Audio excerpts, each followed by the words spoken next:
Hello, everybody. It's Steve Lookner with Agenda Free TV. There's supposed to be a press conference starting shortly with an update on the Texas flooding. Um, I believe we're going to get updates on the flooding, not new flooding from the last couple days, but from the terrible catastrophic flooding that happened around July 4th slash 5th. So that is supposed to start at any moment, but it has not started yet. So we are planning on bringing you live coverage. I'm assuming I'll have video of it. If I don't, that'll be a problem, but let's assume that we're going to. Let's assume we're going to. We'll see what they have to say. Let's see here. I'm just looking out to see. It has not started yet, so I'm just keeping an eye out for it. Because it's supposed to start at any time now, but it has not started yet. There was no Discord notification. Is that true? Was there no Discord notification? Did people get a Discord notification or not?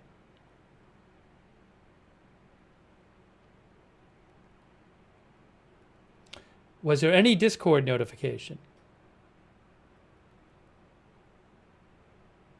Oh, yes, people are saying they got it. A bunch of people are saying they got it. A lot of people are saying they got it. A few people did not, but so maybe you'll get it shortly. Sorry about that.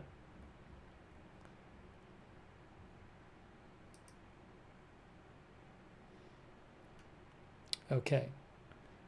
Hang on a moment here. Again, waiting for this to start. And give me 1 second here.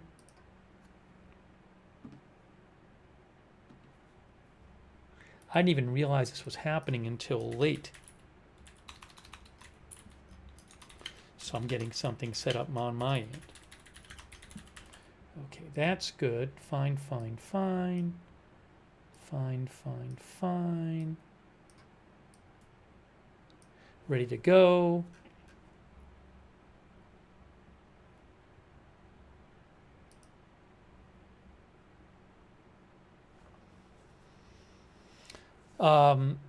Thank you for being here.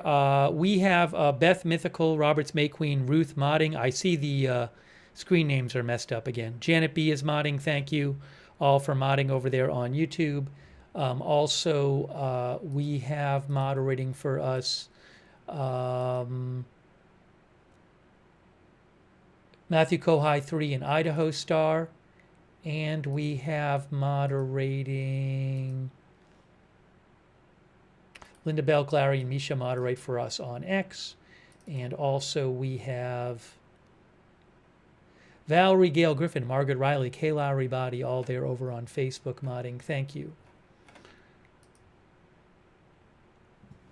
Again, it has not started yet, but supposed to start at any time now. Will they announce that they have found more people? I hope the number of missing people doesn't go up. That would be really bad, obviously. So let's hope that doesn't happen. Maybe it'll go down. Maybe they'll say that they found some people alive, or people called in and said, my relative is alive and not missing. So according to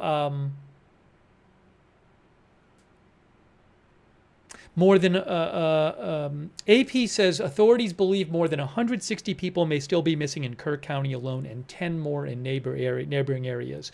And at least 132 people have been confirmed dead.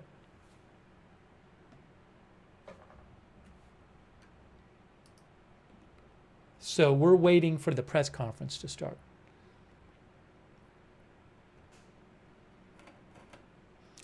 Thanks to our members, by the way, like Kelly Smith 4625, Dougie Fresh.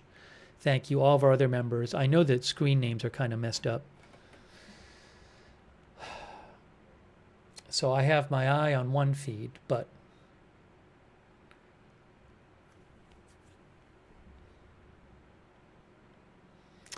Search and rescue effort operations along the Guadalupe River were halted Sunday after a new round of heavy rain led to more high water rescues and prompted fears that waterways could surge again above their banks. This was the first time that search efforts for victims were paused since the July 4th floods. Authorities believe more than 160 people may still be missing in Kerr County alone, and 10 more in neighboring areas.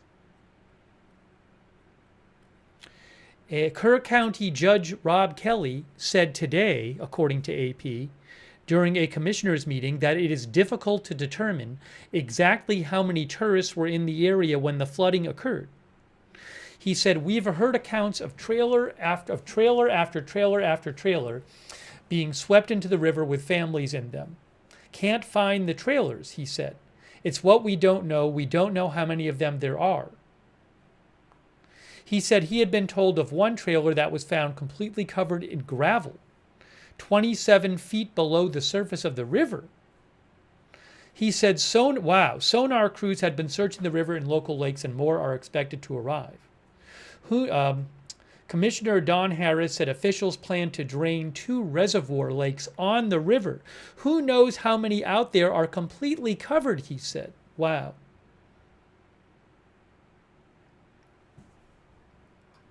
Again, we are waiting for this to start. It's supposed to start at any moment. It has not started yet.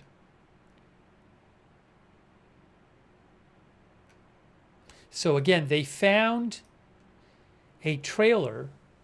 They found a trailer completely covered in gravel 27 feet below the surface of the river, and they're going to drain 2 reservoir lakes. Truth Media Network is wondering if they might find somebody missing from years ago. I hope not, but I mean, well, if it's somebody really missing, it's better to find them than not have them be found. But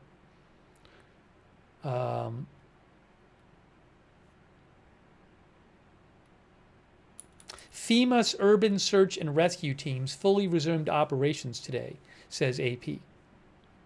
Well, FEMA said that. In Kerrville, local officials have come under scrutiny over whether residents were adequately warned about the rising water on July 4th. On Sunday, authorities in Kerrville went door to door to some homes to warn that flooding was again possible and pushed phone alerts to area residents. Commissioner Rich Passis from Kerr County said during the meeting Monday morning that he has received death threats. They're just playing a blame game, Passis said. During a special Kerrville City Council meeting Monday, Council member Brenda Hughes also complained of threats to city officials and staff, which she did not detail, and called for increased security at City Hall. Wow. She said, "We're not only dealing with all the aftermath of this tragic event, but now we have to worry about threats that are coming to staff, targeted threats that are specific to individual staff members." That's not good. That is not good.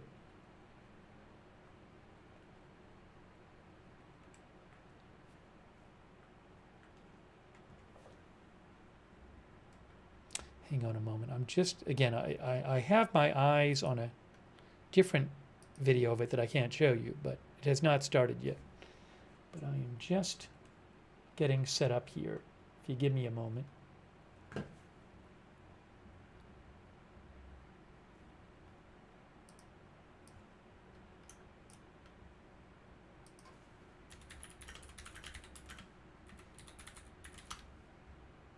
One moment here. Thanks for your patience.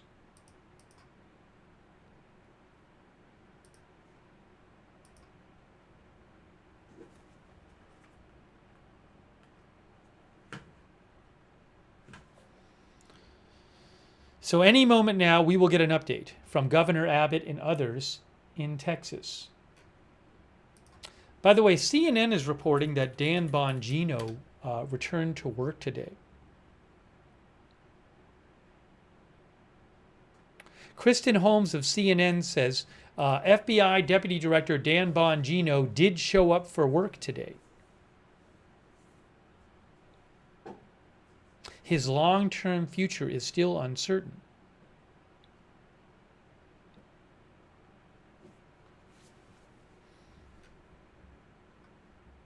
There was thinking that maybe he would resign over the Epstein files controversy. That's a different topic, though. Maybe at some point we'll cover that.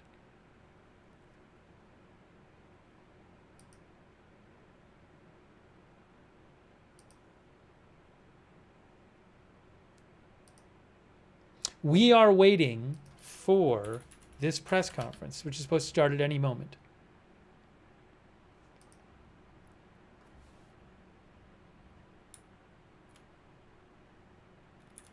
As I was mentioning, though, local officials said in Kerr County said they had been receiving threats,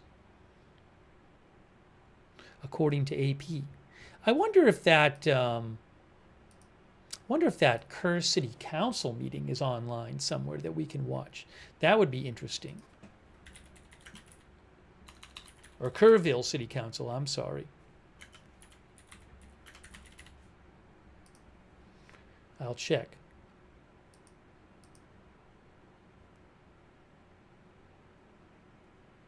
I mean, so a couple hours ago, you can see what happened in Kerrville a couple hours ago. Oops, I'll show you. Due to weather, volunteers asked to leave river searches until further notice. Due to the incoming threatening weather, all volunteers should vacate the river area and move to higher ground for their safety. Only teams working under the direction of Kerr County Emergency Operations Center United Command are permitted in the response zone. We will continue to post updates as they are received. That was from a couple hours ago.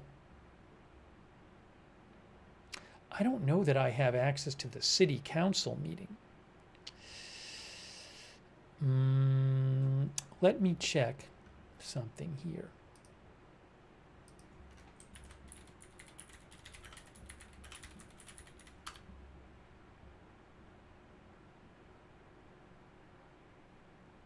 You know, I don't know that it was actually... Ooh.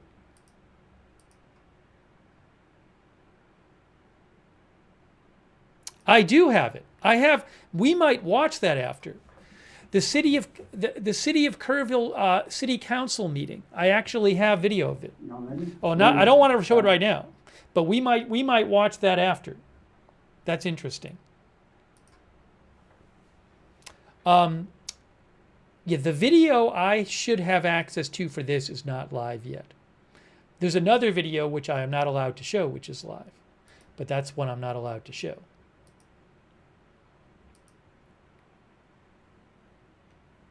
So, but it hasn't started yet.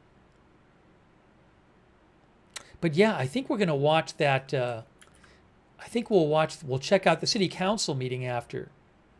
Hear what they had to say.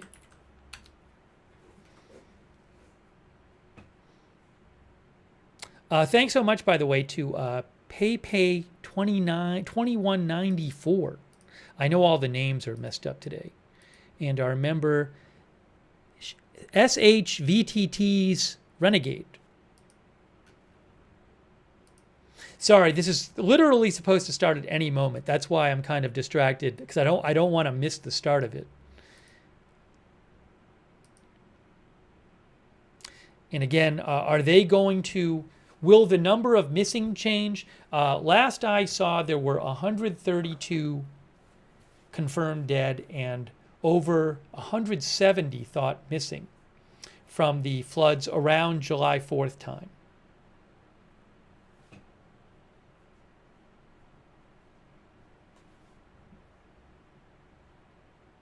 Thanks GD by GHD, who thinks it's a political tragedy.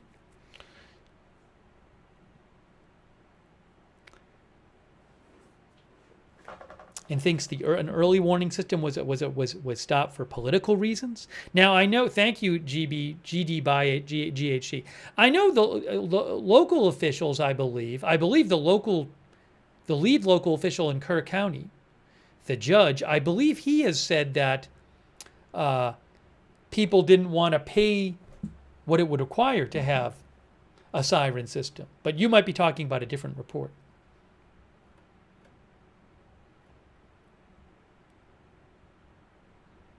Any moment now, this briefing is supposed to start. We are waiting to bring you live coverage. Oh, I got it. I got it right now. Hold on. I'm going to put the briefing up right now. I'm going to put it on the screen for you right now. Just wait a second. Hold on a second. I'll put it on the screen for you right now. Just see if this is... Hold on. Hang on. I'm putting it on the screen for you right now. One moment, guys. Thanks for your patience. I am putting it on the screen. I have the video. It is live, but it's not started. But I'm putting the video up. Oh, look, there it is. There it is. We got it. Is there any sound on it? I don't think there's sound on it yet.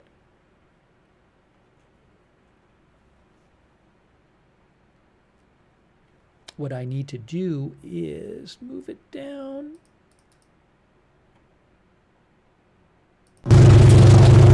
Don't worry about that. I know you're hearing nothing. That should be fine. Hopefully it fix that. It's only one. They better fix that audio. I don't know what's going on with the audio. It's great.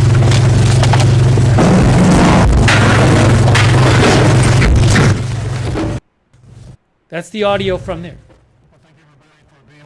Oh my gosh. And especially want to thank those. Hold on, I'll fix it. I'll get it higher. And briefing me on giving me Listen to the audio.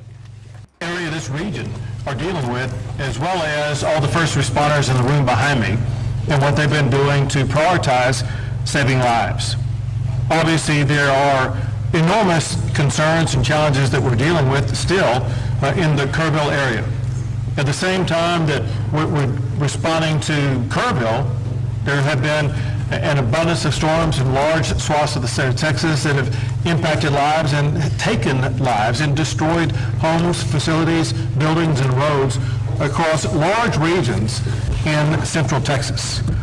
As a reminder, I have declared 21 counties in my Governor Disaster Declaration.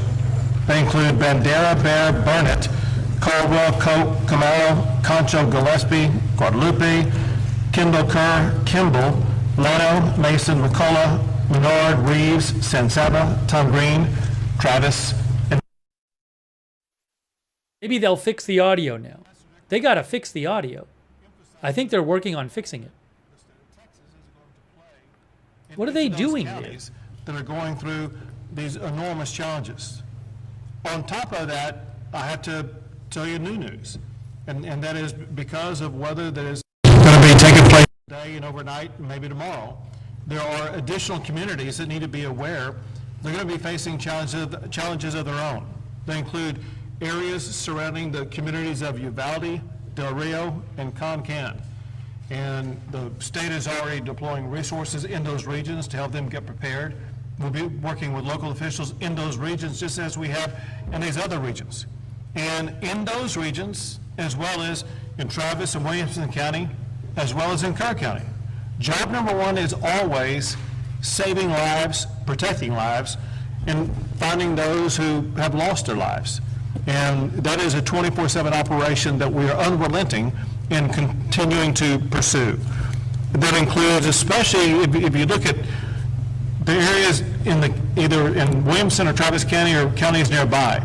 If you saw the rushing waters over the past 24 hours, you know that there were an extraordinary number of people who had to be rescued. Dozens of people were rescued because of our extraordinary first responder teams, and I want to thank the game wardens who have really stepped up and done a great job, National Guard, Texas Department of Public Safety, local firefighters and local first responders, as well as Texas Task Force 1 and Texas Task Force 2 and others who are truly saving lives.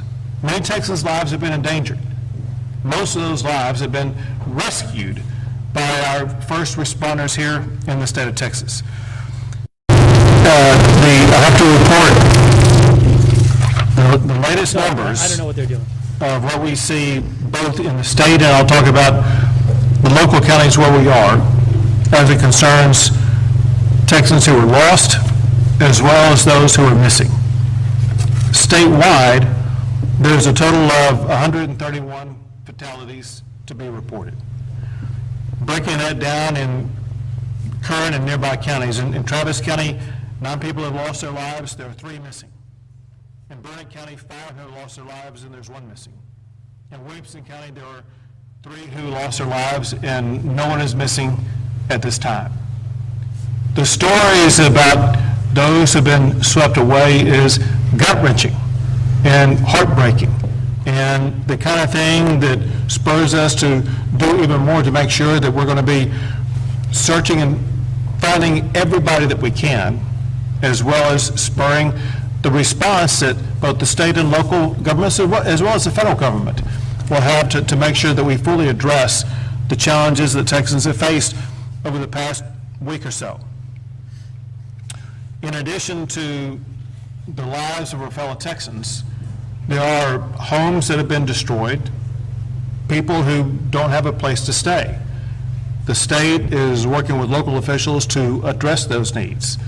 There's also infrastructure around those people that make living where they are or accessing their home either difficult or impossible. I visited one today. I visited the Big Sandy Creek Bridge and was astonished at what I saw. If you haven't seen it, it's a 2-lane road and has 2 yellow lines in the middle of it to divide one roadway from the other from going in opposite directions. And the center part of the bridge was literally moved about a half a foot in one direction, which shows the power of the water that was pushing through there. Hang on, they keep messing with the audio. So all of a sudden it gets soft. Now what's that? Now there's no audio. They just turned up. Maybe they're fixing it. I'm sorry about the audio is just terrible. Sorry about that. But it literally just stopped. I have it up as much as I can, and it just, about 10 seconds ago, it just stopped. This is from the official Texas Department of Emergency Management page. So hopefully they fix it. It literally just stopped. I didn't touch a thing. No one can hear him now. There's no sound now. There is no sound now.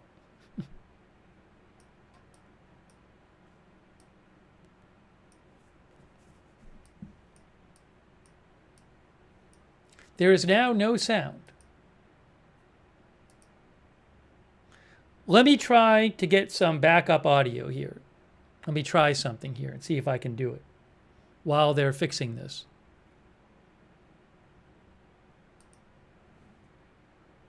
One moment. We're going to be moving at lightning speed to make sure that that bridge is going to be operational again. They're in the preparation stage right now with regard to removing all the debris so that they will be able to begin the construction progress quickly. They're in the process of accepting bids, and I think, and it'll be announced here shortly, but announcing, let me just add this. All of America has their eyes on what's going on in Texas. And Americans are praying, caring for, and helping our state so much. It's just unbelievable. But quite literally, half of the states of the United States are providing resources to help Texans either deal with those who are missing, help rebuild, whatever the need is. And I want to read off the states, the 25 states that are assisting Texas right now: Alabama, Arizona, Arkansas, California, Connecticut, Florida, Illinois, Indiana, Kansas, Louisiana, Maine, Michigan, Minnesota, Nebraska, New Jersey, New York, North Carolina, North Dakota, Ohio, Oklahoma, Oregon, South Carolina, Tennessee, Virginia, and Wisconsin. You can see one thing that's quite obvious, and that is, it doesn't matter if they're a red state or a blue state. They are fellow Americans, and when times get tough, Americans come together. That is even more true as it concerns Texans. This has been an extraordinarily challenging time, if not the most extraordinarily challenging time that Texans have faced. And in typical Texas fashion, Texans have united, come together, And as I was visiting the Big Sandy Creek Bridge area, there was a young man who lived in what had been a marooned area. And he said, you know, at times like this, we are community, and everybody comes together and supports each other. And that's exactly what I see across the entire state. I'm proud of our fellow Texans, proud of our fellow Americans for the way they've all leaned into this to ensure that we as a state, we as a people, are going to be able to respond to this and deal with this as rapidly as possible. Now I want to turn things over to Director Williams with the Texas Department of Transportation. Thank you, Governor. As you mentioned, our efforts here in the Central Texas area now are primarily focused on the rebuilding of the bridge at Cow Creek at RM 1431. Throughout this event, for the past few weeks, we've been supporting the efforts to repair and replace roads that have been damaged in Williamson and Travis County, Burnett counties. The one remaining section that we're focused on is the bridge at Cow Creek. On the Monday after the bridge washed out on a Saturday morning, we had contractors in place with heavy equipment that were beginning the work of removing the debris from that bridge that was completely destroyed. And so that process is continuing as we speak. In addition, our bridge teams with the Austin District of the Texas Department of Transportation have been working literally 24/7 to design a new bridge to replace that bridge that was washed out. We've also been working with members of the Federal Highway Administration that were on site with us this past Monday as well to review that damage. We've released those bids to contractors now that we have a complete design in hand. We expect to have bids back from those contractors on Wednesday of this week. And then after we award that contract, we will begin the process of transitioning from the debris removal contract that is still out there with a lot of heavy equipment today to the construction work on the new bridge. We're targeting a 60-day construction period for that bridge with some significant incentives to work to reduce the time frame for the replacement of that bridge by at least 20 days if we can. And so we know that that's a very significantly important bridge. It's an important travel corridor between Marble Falls, Lago Vista, and Cedar Park. A lot of people commute back and forth. The school year will be coming up soon. We have some students that attend Marble Falls ISD that live on the east side of that bridge, and so we need to be able to have plans in place to accommodate them. We're working with the school district on that as well. Overall, though, we've made some significant progress statewide. We're continuing, Governor, as you know, to work in the Kerrville, Hunt area on State Highway 39 and Ranch Road 1340 to repair and replace the bridges and the roads that were damaged there. We did, as you also spoke about, experience some flooding and some additional damage just in the past couple of days. And we had road impacts. We had 49 roads that were impacted over the past 24 hours. 37 of those were closed due to high water, and some of those were damaged. But we're going to be able to get those turned around and replaced and repaired relatively quickly, and hopefully the water will go down and we'll get a break from the rain. So thank you for the briefing, Governor. Thank you very much. Now, Lieutenant Colonel Baker. Thank you, Governor. Ben Baker, Lieutenant Colonel, Texas Game Wardens.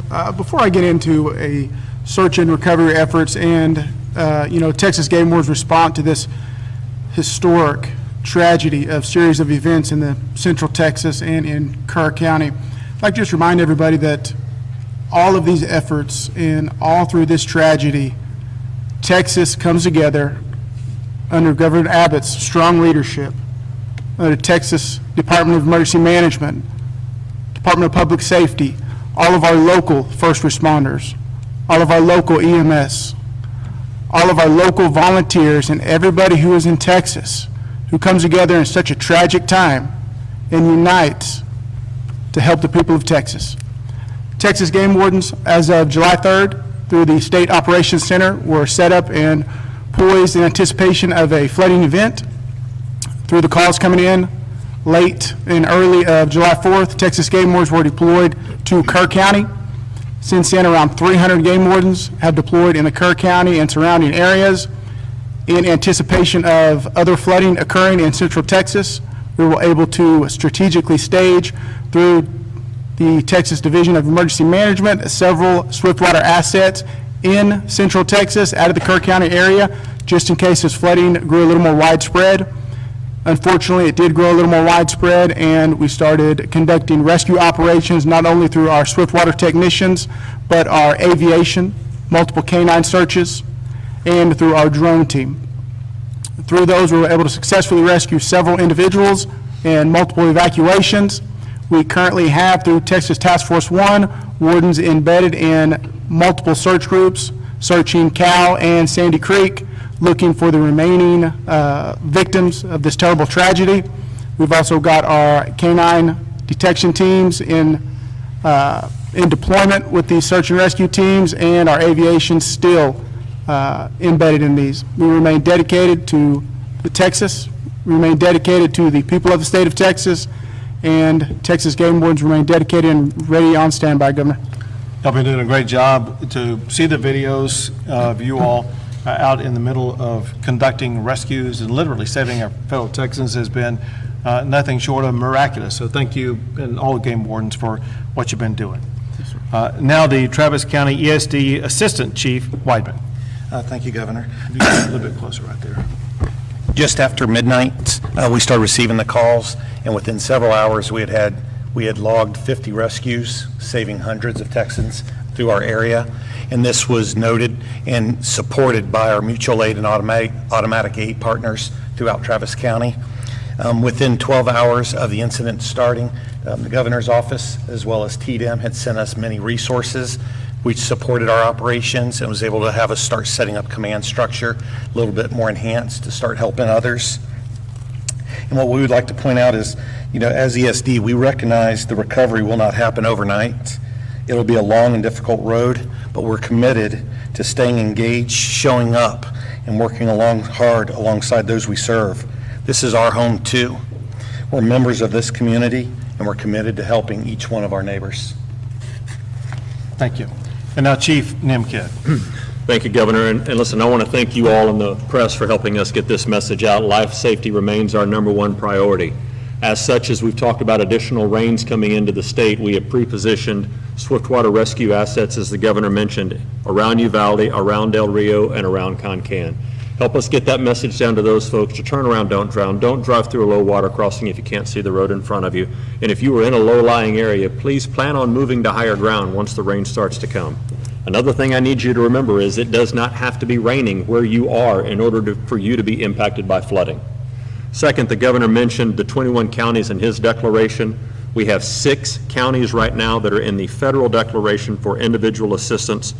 Those counties are Burnett, Kerr, San Saba, Tom Green, Travis, and Williamson for individual assistance. We have Disaster Recovery Center open in Kerr County right now, and you will be hearing from your local partners here, many of those standing behind us, about the disaster recovery centers that will be opening in Travis and Williamson counties very soon. On the public assistance side, this is the money that goes to the local governments to help with emergency response cost and debris and repairing. You have 10 counties that are under the President's disaster declaration. Those are Burnett, Kendall, Kerr, Kimball, Llano, Mason, McCullough, Menard, San Saba, and Tom Green. Both Travis and Williamson counties are, it appears to us they have met their threshold. We're working with them to get the documentation to FEMA. We expect those to be turned on very soon. I want to let you know we have over 2,300 state employees working under the governor's direction to support our local government partners. But a number that continues to blow me away is the over 13,000 volunteers just coming out to help anywhere they can. We are grateful for the volunteers, but I need help getting the message to the volunteers also.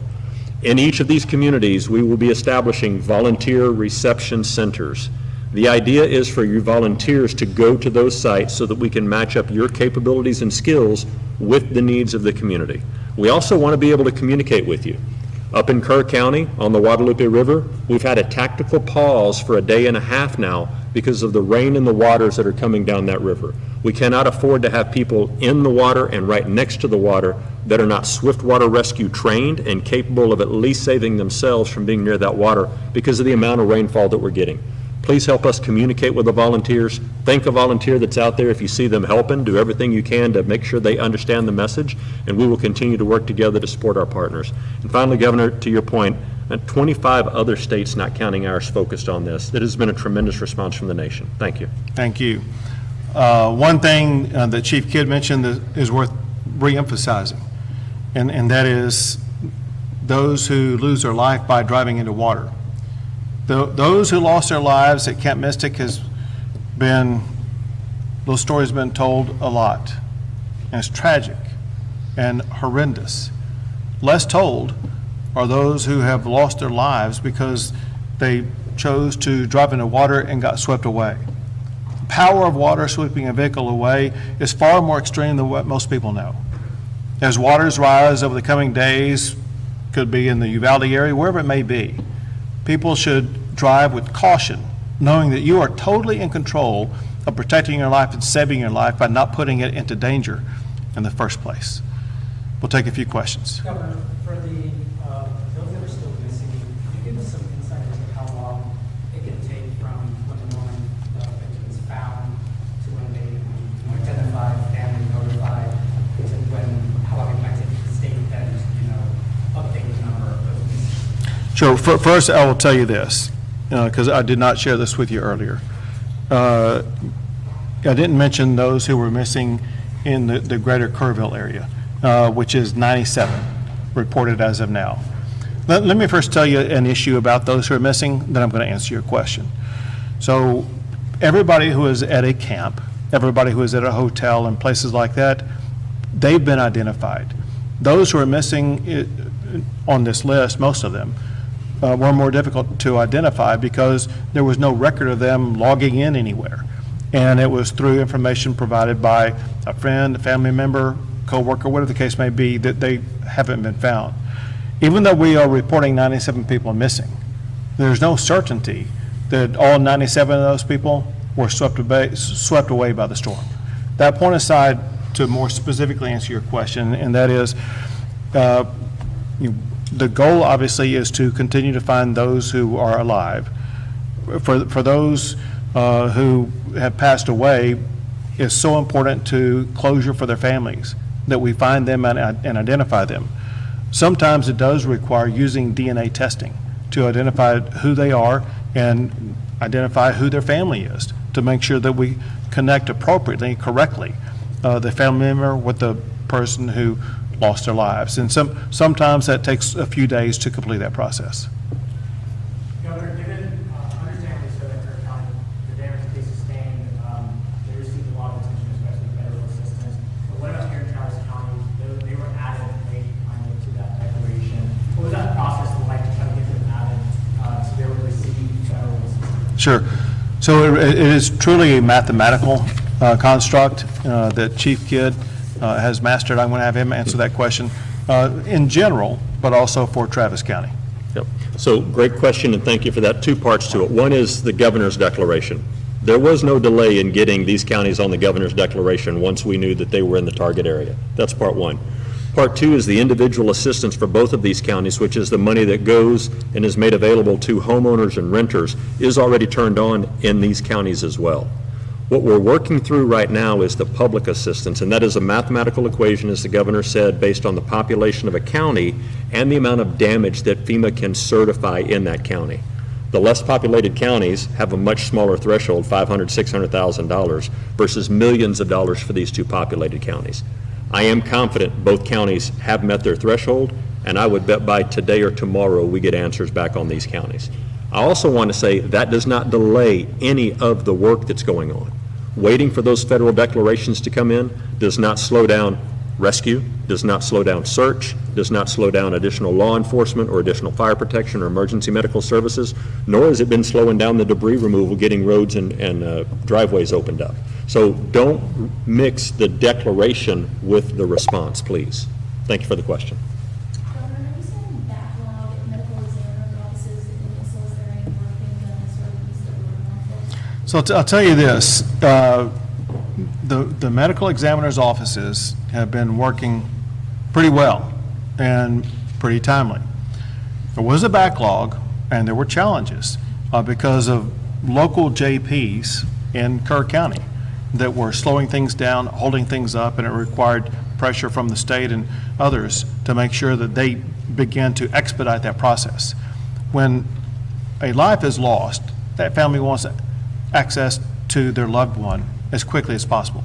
It was inexcusable for some local JPs to slow that process down. But as far as medical examiners are concerned, I've heard no complaints about the speed with which they're working. Governor, when you were at Big Sandy Creek and meeting and talking with people there, a lot of them were frustrated. They, of course, wanted help to come the day before. What was the feel that you got in talking with those people, and did you feel that they heard you, and did you hear them? So I met with, I don't know how many people, more than a dozen. And the first impression and the strongest impression I got was one of gratitude. They were happy that we were there, happy with everything we were doing. They were grateful for the temporary bridge that had been built. The other way to describe it is unity. They were unified. It was those people who lived there. They came up and said, listen, we're community. We're Texas strong. We're hanging together. And they're neighbor helping neighbor. And so I was impressed once again with the strength and commitment and moral clarity of our fellow Texans for uniting at a time as tough as this is. And a follow-up to this, and it builds on what the Chief was talking about, and Assistant Chief over here. The response from other states has been amazing. We've got teams that are now picking up the load, letting the local guys get back to the basic service. And it's not necessarily basic, it's still important service. How important is having this heavy lifting going on from all these other states? So these guys here in Travis County, ESD1 being one of them, getting back to basic services. Everything all these other states is doing is extremely important. If I could say that one was more important than another, it would be what they are all doing in search and rescue operations. As Chief Kidd noted, our number one goal is protecting lives and finding lives. When I was at Big Sandy Creek, I met with search and rescue teams from Florida who were there in the water, working all day long to locate anybody they can find. That requires heavy volume. It requires manpower, walking every inch of it could be a creek, a river, whatever the case may be, to ensure that they are scouring every inch of earth in the state of Texas where a body could be found. And is benefited or aided by search dogs. And whenever we've had dog teams that have flown in from other states across the entire country. And so the response where a body we've been able to provide, especially as it concerns search and rescue operations, has been magnified many times over because of these teams who have stepped in from other states and given us the extra manpower as well as other resources to make sure we're better capable and quicker at taking on that task. Governor, do you have the current number of how many are missing in Kerr County? It was reported earlier that it was around 160 people, and you said that 97 were missing in the greater Kerrville area. Do you have the current number in regards to how many are missing in So, county? yeah, I'm going to give you the number. So the number I read to you, it was given to me by Chief Nim Kidd, and he was on a phone before we came in here, and I'll let him explain this number. Yep, thank you. So the number that we got from the Texas Department of Public Safety is 97 missing from the Guadalupe River flooding. That does not count the numbers that the governor read to you from the 3 counties that were here earlier. I think that'll put the total statewide at about 101 total, if I have that right. What he means by Guadalupe River, most of those are in Kerr County. I think there has been some in Kendall County. Yes. Governor, you serve on President Trump's FEMA Review Council. How has this experience shaped your views on the future of FEMA, should it be phased out? So one thing I think most, state governors, most state officials, as well as the federal government could agree upon, and that is we needed improvements in FEMA. And it needed to be what I call right-sized so that it would be more nimble, quicker in the response, but also understanding that it's the locals who know what is best in responding to a disaster. And local is defined by these local communities, whether it be Leander or Travis County or Williamson County, whatever the case may be. They're the ones on the ground, and they know their communities far better than anybody else, and they know how to respond to their communities. And it's the state and federal government that work to provide them the additional resources they need to accomplish their goal. Here's the point. But by working on the reforms that we will work with FEMA and with the presidential team on, we're going to work to find ways to streamline the process, cut through all the red tape, to ensure that even when we do that, the monetary resources that we are receiving now that are much needed for things like having the emergency first responders or debris removal or search and rescue operations, those will still be funded, but we will have the ability to do it a whole lot faster, a whole lot quicker without waiting around for the federal government. Last question. Governor, with all due respect to the original thing, but I did want to ask separately. On the weekend, Secretary Christensen said that she's in talks with 5 and she would let states to have state detention facilities for immigration purposes. I'm asking Texas in conversations with our state and federal government with immigration detention staff. So I haven't had a direct conversation with her. I do know that Texas has offered detention facilities. I've signed what's called a 287G law that was passed in the session that requires local jails to work with Homeland Security. Listen, we want to do everything we can to make sure that those who are here legally are allowed to remain legally. Those who are here illegally, they'll be turned over to ICE. Would there be some Thank you, guys. Okay, so that was the update from the state officials, and I mean, a little bit of good news actually. So the number of people dead did not go up, from what I understand. I think it was reported 132 before, and now it's 131. The number of missing from the Texas floods, which previously was thought to be at least 160 and possibly above 170, is now 101. Now you might wonder, does that mean they found 60 people in the river? No, I mean, sometimes what happens, and this can happen in fires as well, is sometimes with natural disasters, what can happen is somebody can report somebody is missing, and then it turns out they were never actually missing. Like they weren't, maybe a relative hadn't heard from someone, and they just hadn't gotten in touch. And then when they got in touch, it was like, oh, okay, I guess this person wasn't swept away in the river. So anyways, I can't tell you exactly how all those people turned up, but there's nothing that we have heard that suggests that there were a lot of live rescues. I haven't heard that there were any new live rescues. So my assumption would be is that, again, there were people who loved ones or friends had reported them missing, and then they found out, oh, that person actually is fine. And then they call back up and they say, hey, this person is okay. Something like that, But it's obviously terrible news that 101 people are missing at this point. I mean, you wish it could have gone down further. But it's better than the number staying the same or going up. So at least that's a positive development in a story in which there's been so much bad news. So again, 131 confirmed dead and 101 missing. Those are state numbers from the flooding. Also, I'm going to read some comments in a second. Supposedly there was an interesting Kerrville City Council meeting today, where from some quotes I read, they talked, among other things, about threats that city councilors and city officials were getting over this. We actually have the video of the city council meeting, so I think I want to show that after. But let me read some comments from you guys. Yeah, Chris Lee says they found an RV almost 30 feet underwater. That is something that AP talked about.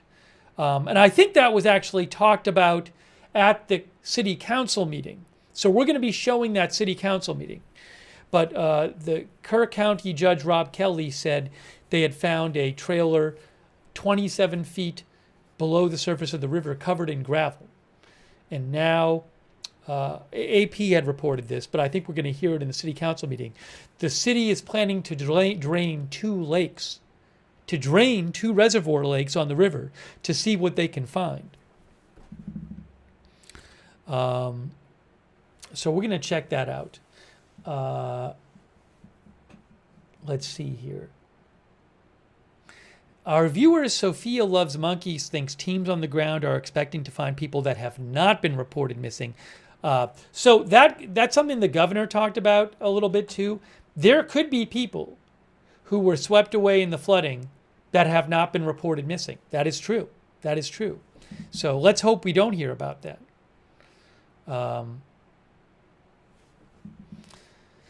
Our viewer LKPLLC says terrible tragedy. Daywalker says teams were out at Guadalupe River State Park today. Again, in a couple of minutes, we're going to check out the city council meeting from Kerrville. Juliana Martin, our viewer, says 101 is still a lot of missing people.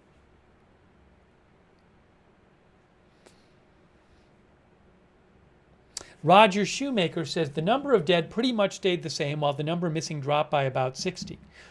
Who knows? Maybe it'll drop further. So, again, at least it went down. I was worried it was going to go up more. Let's see here.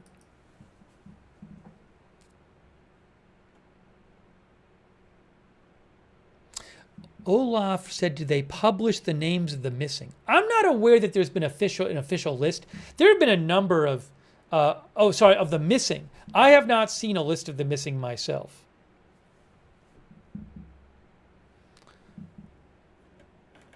By the way, a quick thank you to Kristen McConnell Gates.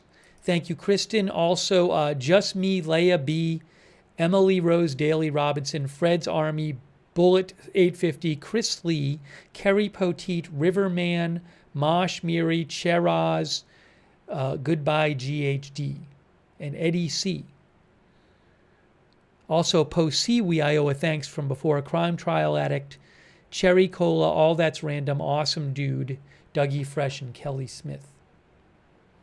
Again, in a moment, we're going to look at the Kerrville City Council meeting from today, which supposedly had some interesting, well, I'm not saying it's not always interesting, but some things that I think you guys would find interesting as well, other than the usual city business. So it's not, we'll have to check it out. We might forward, if there's stuff in the city council meeting that's kind of just regular city business, we'd probably skip through that and just get to the stuff about the flooding.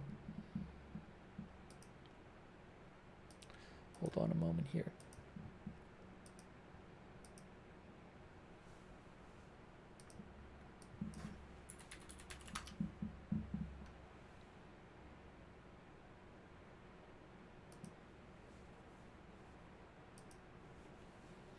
Thank you to Jean. Hey, Jean-Paul Lachance. That's very kind of you. I really appreciate the memberships. Jean-Paul Lachance. Thank you.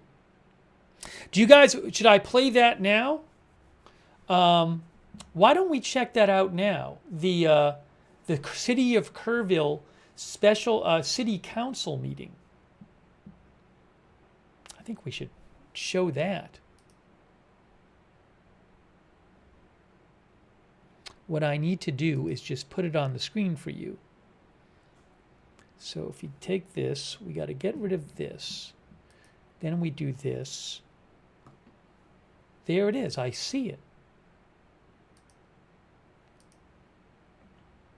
Look at this. City council meeting. This is earlier today.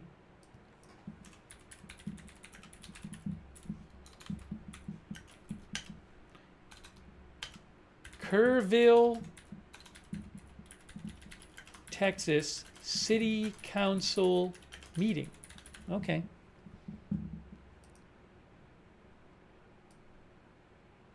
Our viewer Distant Galaxy says 131 dead is still a staggering number. In the early days, I never thought it would go above 20 or 30.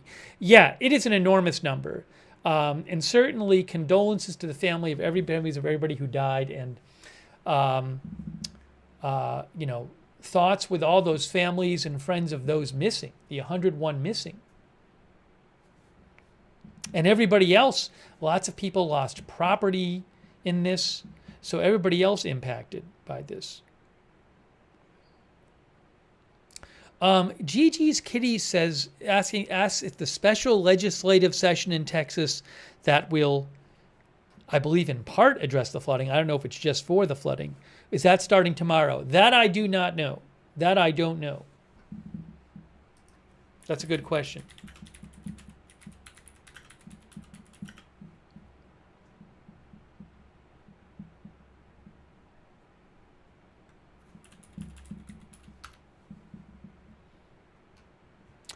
It says here that no, the special session of Texas lawmakers starts, I think, in about a week, according to KBTX. All right, why don't we check this out? This supposedly had this city council meeting in Kerrville. There was discussion of the floods. I'm assuming the audio works on this. I haven't even played it. I haven't watched it myself. So let's see what we hear. I'm going to forward it through till we get to parts about the flooding. In other words, it's for an indefinite period of time, so we don't have to do this again. And we'll continue to give it publicity, and we'll obviously continue to remain in the under the city's emergency management plan. I want to point out one thing that I added this weekend after a conversation with the police chief. Under the city manager authority, you'll look at there's a new subsection F. I'm going to forward through some of this. Pursuant to our tree preservation ordinance, we're going to suspend any sort of enforcement or regulations with respect to that. He was getting questions from folks about how we would manage that. You all remember you adopted those regulations earlier this year. So we have suspended that in accordance with one of the exceptions laid out in that ordinance. So that's the only change. This is, again, the mayor has the authority under state law to issue this, but he just has to get your consent. Any questions for Mr. Hayes? I have the one date that the resolution has the January 4th. That's getting changed. There's the mayor right there. Yes, that There's the mayor in the middle. Typographical, January. Oh, sorry. January 4th. The mayor's right here. Gotcha. There's a slight typo in the first recital. Let me forward through this. We'll talk about a Period with which we are going to suspend any sort of response to open records requests. We can do this. I'm going to forward through this. If you're the subject of a request, and I'm going to keep forwarding through. Hold on. What's this? Who's going to do this for us? Let's start with Dalton.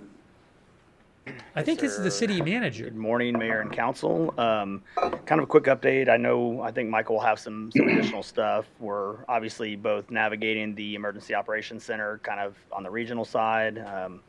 And again, still kind of expanding the search area, working through all of that. We do have the debris locations. I'll let Michael kind of speak more to that one, but we really are ahead of the game as far as kind of the disaster management, side of things. At this point, I'm not going to say we're in steady state operations. We still have very, active, searches going on. We're just continuously looking at, how we're doing that. Operations were suspended yesterday due to some of the rain and the events. We're going to continue to monitor weather. We call those IWIs, incident within incidents, and so we know we're going to have a bunch of those throughout. So our unified command is working on plans to make sure that we address those and mitigate those appropriately. We'll continue to look at scheduling. So we're going to start looking at how, what does our staffing look like, how we can start either scaling back in certain areas or if we need to ramp up in certain areas. So we're constantly assessing those situations or sections, if you will, on what we're going to do to make sure that we have the appropriate levels of staffing and we're not just overdoing it. So we're continuously monitoring and assessing that. As far as the city side, Kim Eismer is kind of coming back to City Hall. Michael will be coming back to City Hall here in the next, week or two. That way we can, again, make sure we continue city operations and cleanup and budgets and $90 million worth of projects going on and all the other things that, that we have going on. And so we are not neglecting our city side of stuff at all. Quite the opposite. We're going to make sure that we continue to do that. I'll be looking at my schedule and calendar as well, and I'm going to be taking a step back from the EOC side, still monitoring it, still being a part of that, but making sure that I split that time appropriately for both of them to make sure we continue, to reunite loved ones and also make sure that we continue to focus on the city stuff. But without that, Mayor, I'd turn it over to Mr. Hornis. Mr. Hornis. Good morning, Mayor and Council. Thank you all for taking the time. I gotta start checking my calendars. I was at the AOC this morning, and I was like, oh, I gotta be at City Hall in 15 minutes. Thought about that too. Yeah, but it was good that I was there because I got some updates. And so, as Dalton said, we're still in search and rescue mode. And so, to that end, those folks they're doing everything that they can, and they do their business well. And so we try to stay out of their way. That's kind of our MO when it comes to that. If they have resources or information or equipment, whatever they need, if any of that comes through us, we'll push that through TDM and what's called a STAR request. Basically, it's, if you need a piece of equipment in some place, we'll push that up and we have a quick discussion about it if we even need to. And then those resources are here within hours or, sometimes depending on what it is, a little longer. And so as a part of that search, the group has asked us to look into the feasibility of a few things. So as you can imagine, and they've asked this of us in the city, and Nimitz Lake is saturated. It's overtopping the dam, and it's going to continue to do so as long as the rain is coming. They have a hard time searching in there because that water is the turbidity is what they call it. You can't see through it, right? In addition to not being able to see through it, there's a lot of debris within there. And so we've been working on a plan to pump that water out of there. Every day that it rains we have to push it and push it. So we'll need a few days of clear weather in order to accomplish that. So Stuart Barron and myself, a whole host of people from the state and the feds have been talking about ways to work this out. All right, I want to hang on for a second there. So this is the Kerrville, Texas City Council meeting today. So they just said they're planning on pumping the water out of Nimitz Lake so they can search it because they said there's too much water in there, and also they said that there's a lot of debris in there and they can't see through the water. So they're literally talking about pumping the water out of Nimitz Lake. And let me really quick, if I can pull up a map here, show you where this is. I'm not even sure exactly where that is. Nimitz Lake, Kerrville, Texas. Okay, I have it on a map here, so I'm going to show you. Okay. What about the fish, says one of our viewers. I don't know about that. Maybe the fish are just going to have to be a unfortunate casualty of the pumping. Give me 1 second here. If I do this. Okay, so Nimitz Lake. One moment. Okay, where is Nimitz Lake? I'm clicking on it. Oh, so it says Nimitz Lake, but it looks like it's part of the river. Is it part of the river, Nimitz Lake? I have to look this up. Nimitz Lake, Kerrville.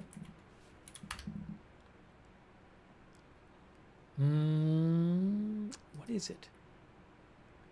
There's a dam there. Nimitz Lake and Nimitz Dam on the Guadalupe River. So, doing this here, you can see it says Nimitz Lake. So basically, is the water blocked in on either side there? Is that what it is? I'm not sure.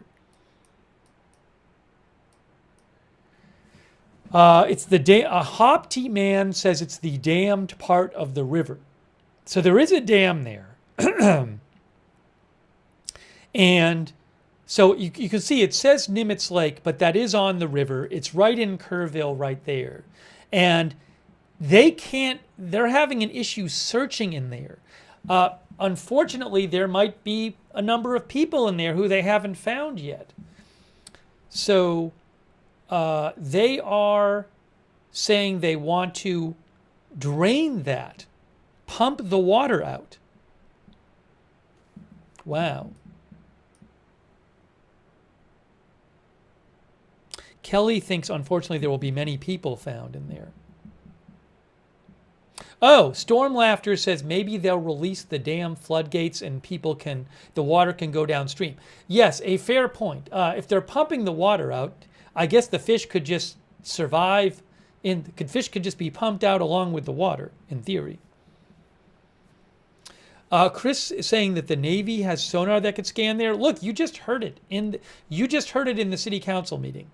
They said that they need to they're working on pumping the water out of there so they can search.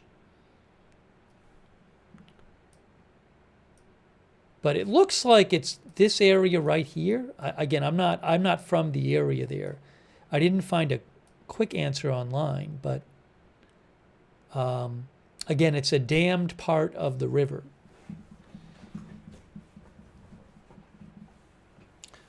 Flanzy thinks there's too much debris for sonar use. Anyways, I didn't want to totally interrupt the playback of the Kerr County City Council meeting. I just think that's a very interesting piece of news.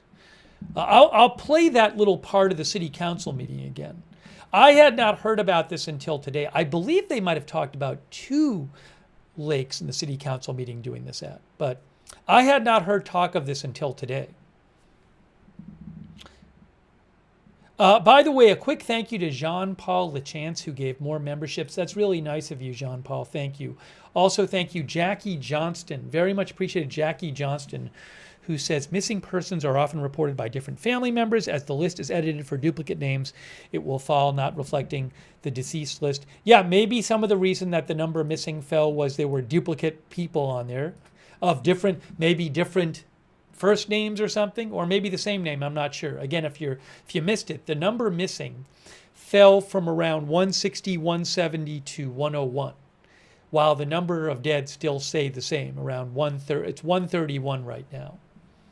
So it did not go down because they found more people, basically. Now, Lance says if it's a lake on a river, it will have 2 dams. I know there is a Nimitz Lake Dam. Anyways, I was looking up what it is.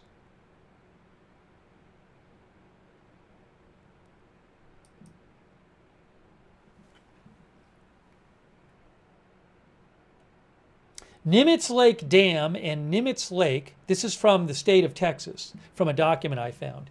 Nimitz Lake Dam, and I have this. Look I can show you this. From the Texas Water Development Board. We're getting hyper-local on this stream, but I think it's interesting. Let me show you this from the Texas. So this is about Nimitz Lake, because we just heard in the city council meeting they're going to drain it. Texas Water Development Board, 2016. Look at this. Look what it says.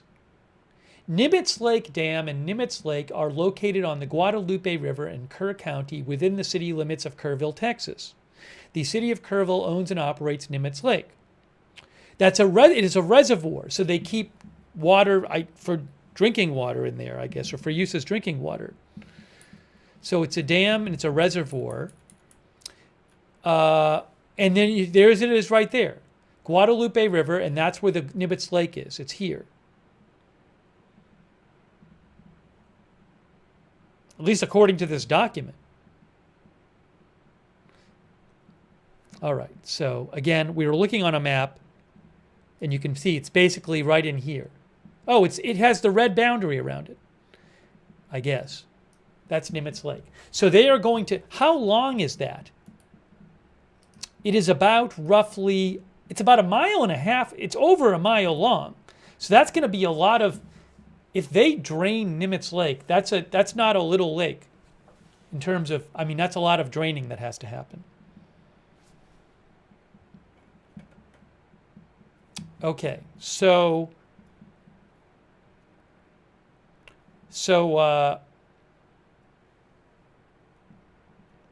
Our viewer Al Drill Gutierrez says the water raises and goes low depending on the area due to them using as a reservoir. Lithrone says that it's a huge lake to drain. All right, let's go back to the city council meeting. But I'm showing you this about Nimitz Lake in Kerrville because in the city council meeting from today, we just heard that they're having difficulty searching it and they're planning on draining it. And, you know, for all you know, a bunch of the missing could be found there. I do hope the missing, obviously you hope they're found alive, but assuming a lot of them are not going to be, unfortunately, you want them to be found so their loved ones can have closure, right? So hopefully, that would be, it's morbid, but it would be a positive development if it helps find more people and bring closure to their loved ones. Okay, our viewer Ride This Note says a massive task to drain that. So given, Rita says maybe while they had a boil water advisory. So I'm not sure about that. I was wondering, was there one in the area? You know, I'm sure there could be issues with, if anybody's using water from this river, there could be issues from the flooding and what happened. I'm not up to date on all that. It's a good question. But what I'm going to do is I'm going to go to show you again this is the city council meeting, and I'm going to go back about a minute or so when this person talks about Nimitz Lake. And now we'll know more about what he's talking about.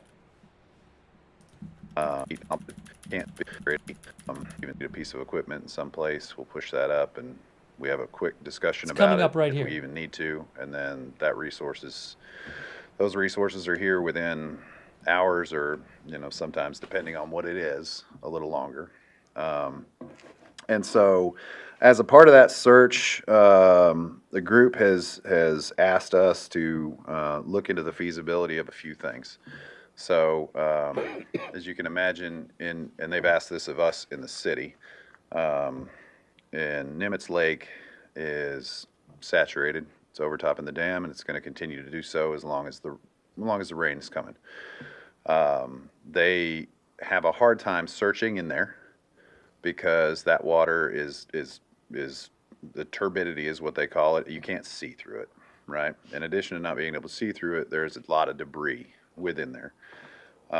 And so we've been working on a plan to pump that water out of there. Every day that it rains we have to push it and push it. So we'll need a few days of clear weather in order to accomplish that. So Stuart Barron and myself, a whole host of people from the state and the feds have been talking about ways to work this out.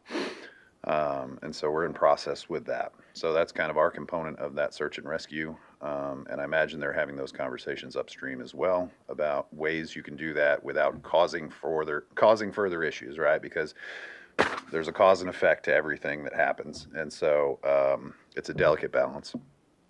As far as the debris management, I've been meeting with TxDOT and Texas Department of Emergency Management a few times a day. TxDOT has a contractor out now doing debris management. And so essentially the breakdown will be TxDOT does state roads. So folks who are able to get debris to the right-of-way on state roads, TxDOT's contractors will be coming up, picking that up. They want that stuff separated out. And if any of y'all have an opportunity to share that flyer that has the debris management, please kind of continue to do that, because it's a great way. The more we can get that information out, the better. So separating that stuff out into those piles. And so construction debris materials are going to go to the landfill. Vegetative debris is going to start going to 2 locations, one at the soccer fields on 534 adjacent to the landfill, and then Centerpoint ISD has another location, I think, where they're going to build the new school down there at some point. It's anywhere between 30 and 100 acres. I can't remember which. And so as a part of that process, what will happen is that vegetative material will sit for about 60 days to dry out. And then they have what's called air curtains, which they'll start to dispose of that debris. They did it in Harvey. They've done it in Barrel, quite a few different events. And so it's it's a semi-quick way to evacuate that debris. And then white goods, what they call white goods, which is refrigerators, stoves, metal, in some cases. There's a few locations here in town, Scrap Solutions and Kerrville Recycling, that that they'll take those to. They use those materials. And so TDM and TxDOT are taking that to them. If they're not already being picked up and taken to them, I think they're out there doing some of that themselves. We obviously want, until DPS says, you know, freely go up there and do that work, listen to the DPS troopers and stay away until they open that up. We have a third land use agreement now for a staging site, and that is behind the airport, behind Mooney plant. So there's a kind of a space there if we need a third site location for some of the debris. And then see, I'll get to the debris fees at the end. And then I'll just briefly talk through the water plant. So the water plant is down. We're on well water at this point.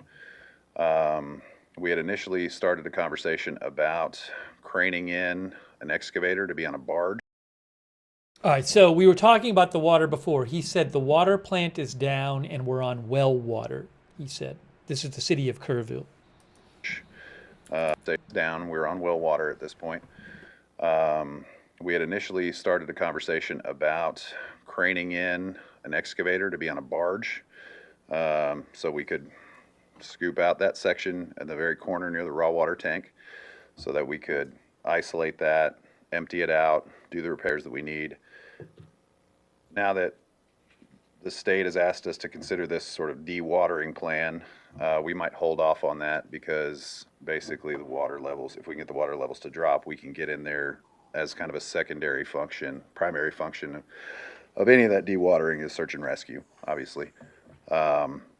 And so we're working through several plans. Our staff is, I don't want to say normal operations, but we have to do the things that we have to do. So yesterday, as an example, streets had to be out, putting barricades up within the city, right? Because as everybody knows, in town, we also get floodwaters in Quinlan Creek and Town Creek. Those areas are prone to some flooding. And so we had barricades up. We also put up a barricade. It's down now, but we had put one up between Clay and 27 on Water because people were congregating right there where that memorial has been set up. And, I fully understand, that now seems to be a spot. Problem that we have, and we've all kind of gone through several times and said, listen, people are not looking out for you on the street. Do not stand in the road. We can't have officers out there monitoring that. And so, if it gets busier, we could shut it down again, but that impacts operations for businesses there. We have a few restaurants in that area, and it's, as much as we can also get folks to not be on the street and be on the sidewalk. Nobody listens to me. So, yesterday was pretty good, though. I went by there around 4:30. Yeah. And I was maybe 1 to 4 people. Good. I mean, not good, but I want to make sure that change people every stay day, off of that.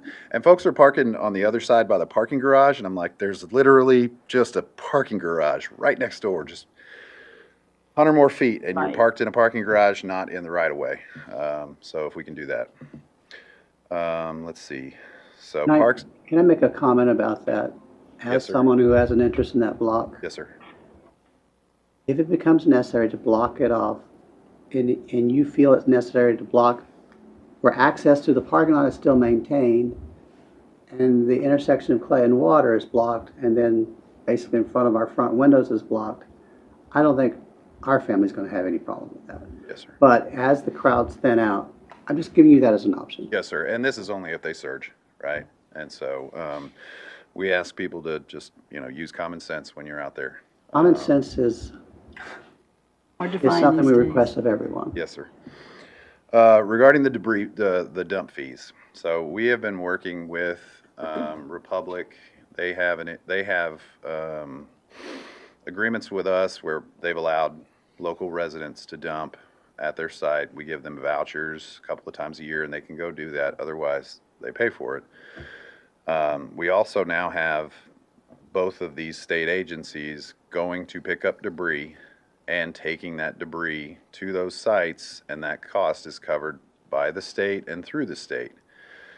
And we have continuously kind of said this message: if you want to take it out there now, rather than put it in the right-of-way and have it be rather ugly, sitting in the right-of-way, the ugly portion in the right-of-way is free. Taking it to the dump right now, there is a cost associated with that for the expediency of it. We are talking with TDM about that because there are a lot of folks who are continuing to do it, and we realize there are high costs, especially for folks who have large amounts of debris. Now, the other thing I would want to caution folks is that when TDM and TxDOT and their contractors pick up that debris and take it out, that has been checked and checked and checked and checked so many times before they move that, because we understand the sensitivity of that.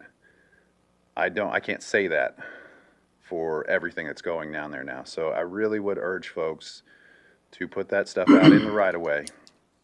Let the state, let the search and rescue teams continue to do what they need to do instead of bringing that stuff down to the dump.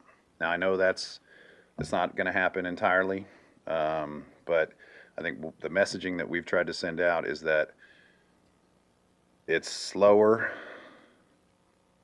and a little more methodical. I don't know, methodical. It is slower, but it is at no cost to the volunteer or the homeowner themselves that is taking it down there. But if they want that stuff out of their home and off of their property and in the dump, there's a fee for that. And I've been trying to figure out a better answer for that. We've been talking to Republic about it. We're still coming up with more questions than answers on that. So the simple message is that if you want that service to be free, place that in the right of way and wait for those contractors to come. They're going to be coming over and over and over again. They'll come to an area, they'll clear it. That's not the last time they're going to come. They know that a lot of folks can't get to their property. They know it hasn't been cleared. They're going to keep coming back. They're going to be here for months coming through. So with that, I don't know that I have anything else, but if you have questions about something I didn't cover, please let me know. I do. And I just want to get this on the record. Along with everything else that has gone on over the course of the last 10 days or so, we're not only dealing with all of the aftermath from this tragic event, but now we have to worry about threats that are coming to staff, targeted threats that are specific to individual staff members. And I want it on the record that I would like additional security here, and I'm not leaving here till we get it. Yes, ma'am. All right, so I want to point this out. This is this Kerrville City Council meeting today, and one of the councilors said, I think I have the name of that person. Hold on, because I saw a news article about it earlier. Let's see if I get your name. Hold on. Her name was... do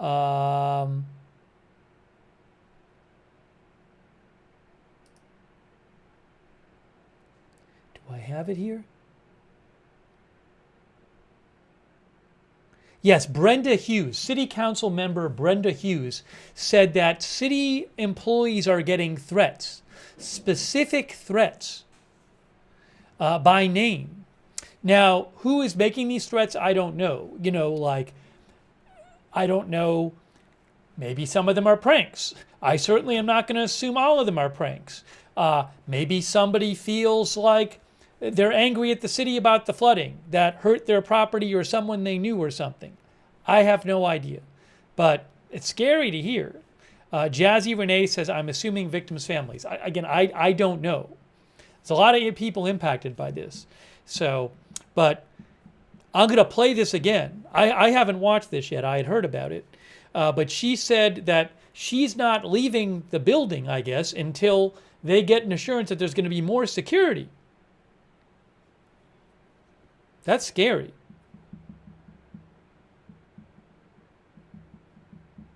The clip says politicians or staff. I'm not sure that she specified. I mean, city workers, I don't know. Let me just play it again so you guys can hear it, and I'll let it run through. Our viewer Good Guy says the threats are very scary. But this is in the city council meeting. All right, so let me just rewind it a minute so you guys can hear that again. Something that they're going to, with that, please let me know. I do. And I just want to get this on the record. Along with everything else that has gone on over the course of the last 10 days or so, we're not only dealing with all of the aftermath from this tragic event, but now we have to worry about threats that are coming to staff, targeted threats that are specific to individual staff members. And I want it on the record that I would like additional security here, and I'm not leaving here till we get it. Yes, ma'am. Thank Okay, you. we'll talk that through with the folks at the state, and we'll talk it through with the chiefs. But we've instructed staff. We're getting so many calls flooding in, and 99% of them are amazing. There are folks who are just like, how can I help? What can I do? The second somebody starts to get abusive with staff, they start to use foul language, any of that stuff, I've said, hang up. Be done. We are too busy. We have too many things going on. That's not what they signed up for. Those folks can call me. They can call Dalton. Mm-hmm. But they're not. No, they're And- not, ma'am. and- And I mean, it's the way of this, right? This Yeah, is it's being worldwide. proactive and not reactive. Yes, ma'am. I don't want anybody in here that doesn't belong here. Yes, ma'am. We certainly will. We will put that up the chain. Now everything's in a process in this whole thing. But Thank you. City Marshal will be here this week. We had DPS, so at the last council meeting, we had DPS troopers. We had 3 officers, and then we have the officers that are here usually. So we'll make sure we continue to do that. Jeff? This might be more toward Dalton, but this morning on the news, they're saying our number's still holding pretty close to the 161 missing, but now they're saying we're up to 132.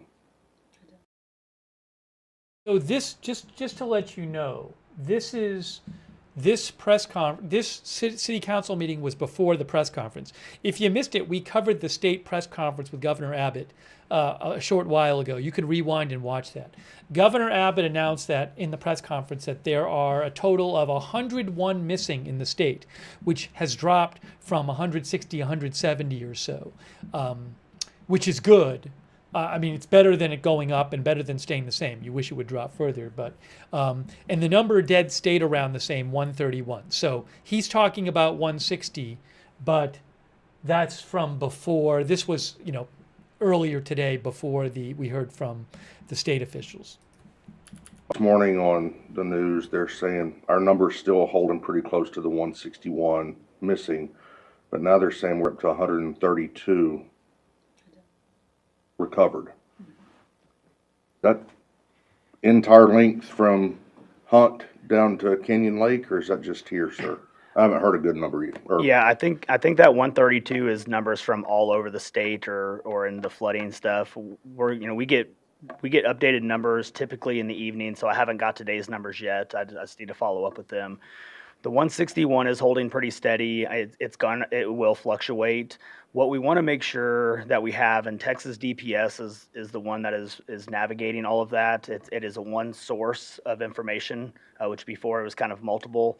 And so we want to make sure that we have accuracy with the numbers, reconciliation with it. We want to make sure that anybody on the missing persons one is verified.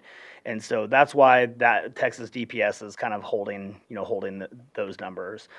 So as this develops, those numbers will come out, but I'll get confirmation on the current numbers for Kerr County and send y'all an email and we'll report that.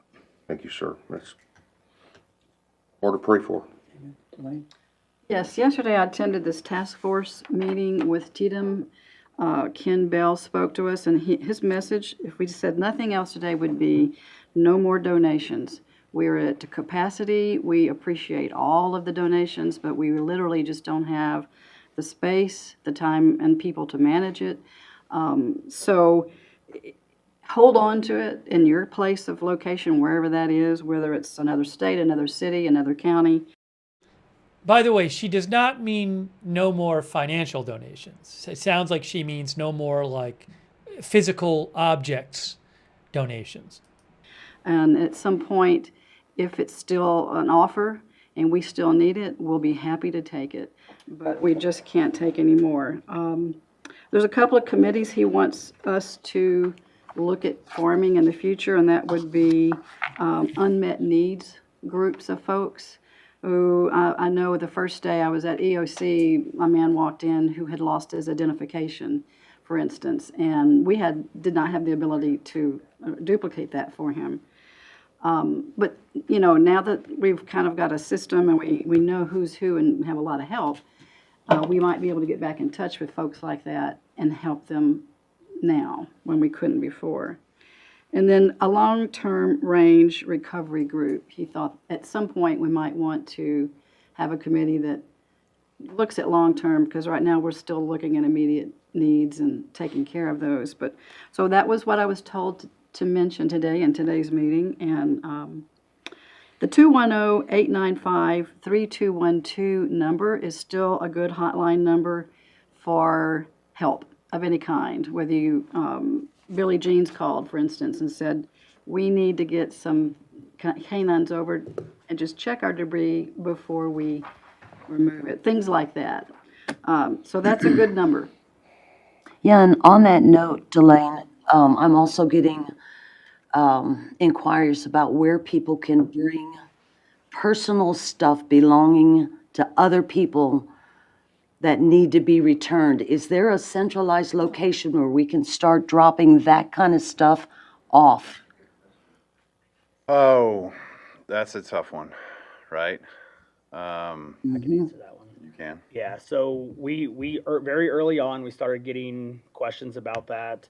And there are some nonprofit and some church groups that are trying to collect some of that. I know the sheriff is also, taking, a few things here and there. We didn't feel that we had the capacity to be able to take that on effectively, and so a lot of these nonprofit groups. So we're still trying to find out who all is collecting that information, and once we can get that, we will definitely push it out. But there are some groups that are collecting it. We just don't know who right now. So I don't think one's centralized, but there are some people that are out there. So Kelly just texted me. They can call 210-895-3212. Hang on. Say that again. No. I'm sorry. 210-895-3212. Okay. Sorry, I gotta laugh every now and again, or else I'm not gonna make it. I do want to make one clarification to Ms. Siegerman's remarks. We're talking about we are at capacity with in-kind donations of food and other materials and clothing. We are still accepting financial donations. Yes, sir, we are. So. And we will need every penny that generosity allows people to send. Comment on that. Go ahead. So this weekend, there was a keyboard warrior stating that the funds that were given to the Hill Country Foundation are being given out as loans. That is totally incorrect. That money is not being given out as loans. It's grants, it's gifts. They're vetting who they give that money out to, and it's donations that are given back out to the community. As they said on Friday, there's already been over $5 million dispersed. And we just need to, that's why I didn't get on social media until this weekend.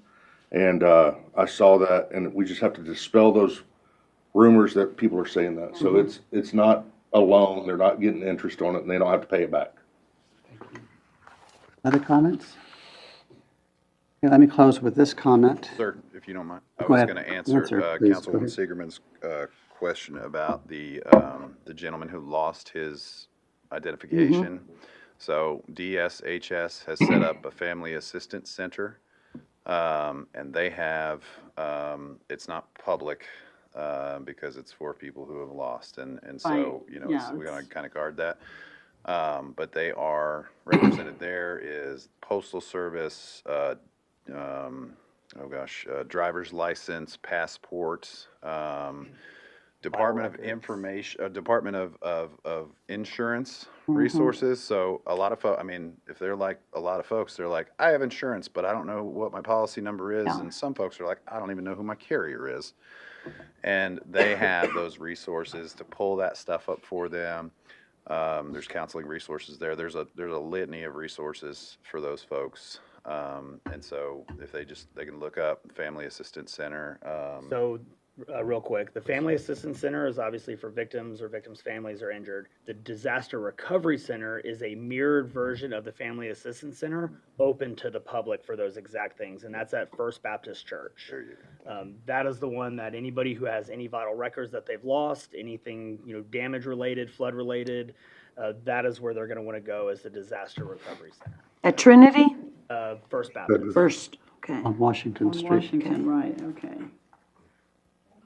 And if anybody has any questions, they can call city, call the county, and we can get that information to them. There are no more from staff and none from council. I'd like to close with this comment. This flood was impossible to accurately and precisely predict. But what we five could predict, absolutely, is that we five knew that city staff would go above and beyond the call of duty to meet the needs of our citizens and visitors to our community. Thank you for everyone. Thank you for all you've done. And please, if there's some way to tell our staff, all of our staff, that we five are grateful, please do so. Yes, sir. Any other items? If not, I'm going to adjourn this meeting at 8:30. Okay, so that was the city council meeting. We normally don't watch city council meetings. I thought it was interesting to hear them talking about some of the different aspects of the recovery process. And again, we did hear that they were considering that they were planning on draining Nimitz Lake, which is this big reservoir lake, which is actually part of the Guadalupe River, because they're having issues searching. They're going to actually drain the water out of it so they can search there.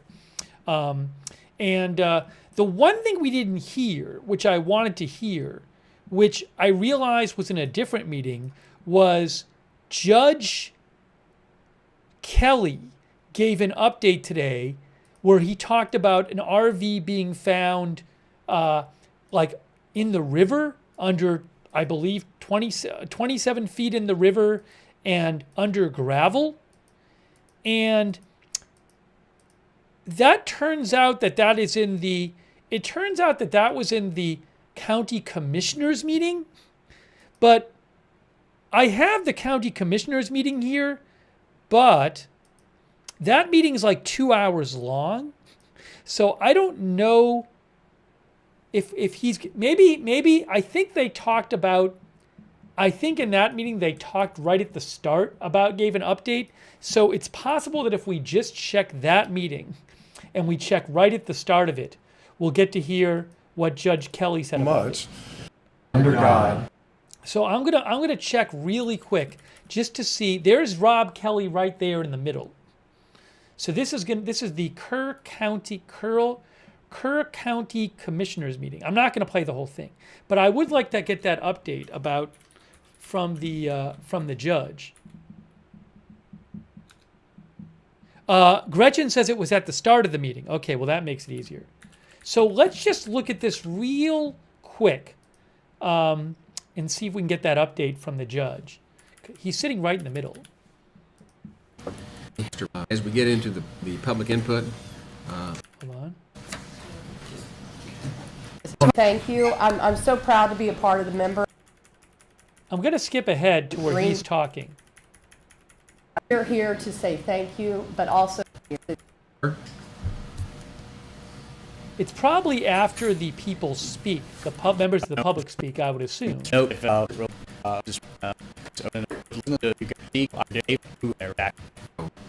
Most of them.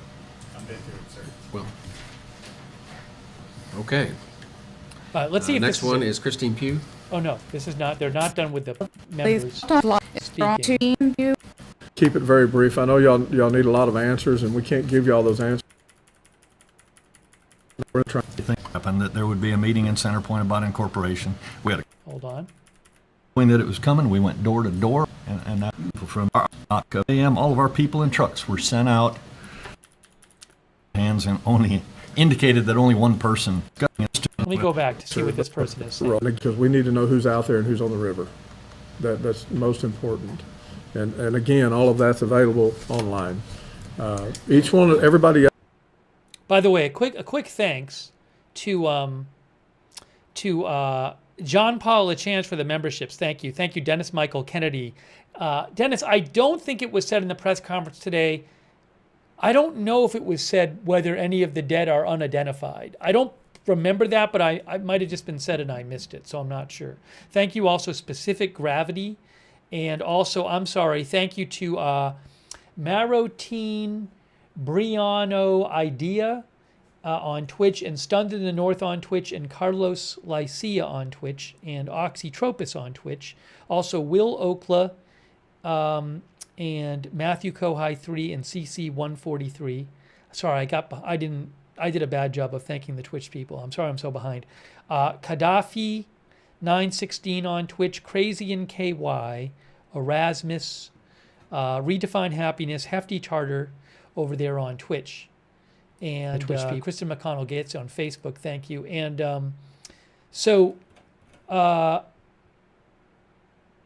one of our viewers, Paula Thompson, said in the city council meeting, did they say what the threats were about? No. The city councilor said that city employees had been receiving threats, in some case specific targeted threats to them. But I assume maybe people unhappy who had some beef about the response to the flooding. I'm not sure though, but it sounded like it was related to the flooding, but we didn't hear the specifics. And again, we normally don't show this kind of local level stuff, but I do think it's interesting because Kerr County is where most of the fatalities happened from this flooding. And, we're not really getting the regular press conferences anymore. So, it can be, oh, hold on a second. Hold on one moment. Is this live here? There's something else I maybe want to show you real quick. Hang on two seconds here.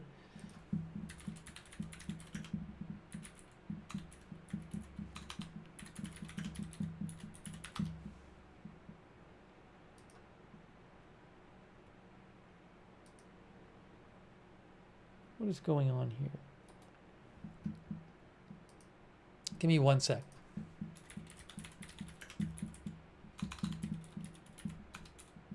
Sorry.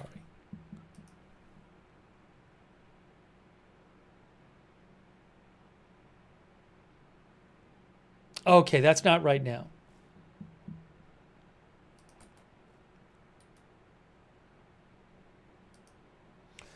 Okay, so, oh, by the way, thank you so much to the Easter Lily 49 just gave 50 people memberships in our chat. That's really kind of you, the Easter Lily 49. Thank you so much. Make sure you thank somebody if they gave you a membership or a gift subscription. Thank you. I did want to mention as you heard in the city council meeting, they said they have enough they have enough material donations of goods, but they certainly can still use financial support. So for those of you who are interested, I want to just share that donation site that the county of Kerrville and the city has been sharing. That site is right here. Hold on a moment.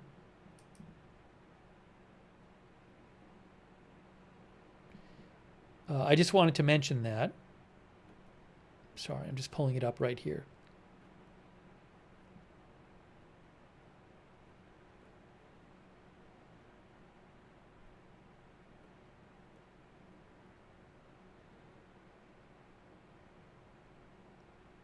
have to find the link to it. Yeah, it's the, it's right here. Community Foundation of the Texas Hill Country. So the one that the county and the city have been mentioning officially, like on their social media and the press conference, is that one. I have given to that one.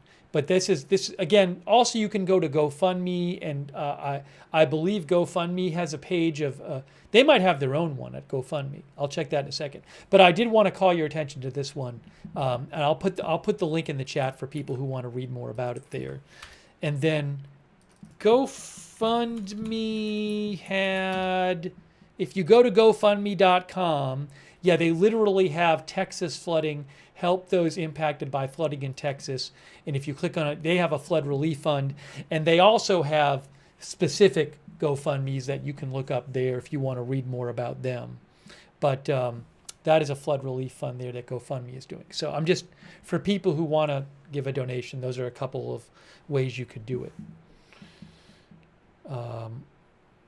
And also, yeah, one of our viewers, Chris Lee, said you could scroll to the bottom. Yeah, at the bottom of GoFundMe.com, they have fundraisers, specific ones you can look up about the Texas flooding. Okay, our viewer Shillinator says, I'm about an hour from Kerrville. It rained 18 inches where I am at. And by the way, thank you to our moderators who have been here. Ruth, Beth Mythical are over there on YouTube, and thank you. And we're going to show you the update, I think, from the county, from Judge Kelly in a second, if I can find that there. Thanks, Kay Lowry Body, who's moderating, Shannon Davis Hughes, Margaret Riley, Paul Anderson over there, Valerie Gail Griffin on Facebook, Linda Belk, Larry, and Misha moderating on X, and Bastion Girl, Idaho Star, Matthew Kohai 3, and Surly Dev on Twitch. Thank you. Okay, Gretchen also says that the update from Judge Kelly was at the start of the city county commissioners meeting. All right, so I think it might be right here. So this is the Kerrville County Commissioners meeting. Kerr County is where most of the people who were killed in Kerr County from the flooding. So this is Judge Kelly, but somebody speaks before him, so I just want to see what this is. Up here's had a different role in this disaster, and no one of them is more important than the other.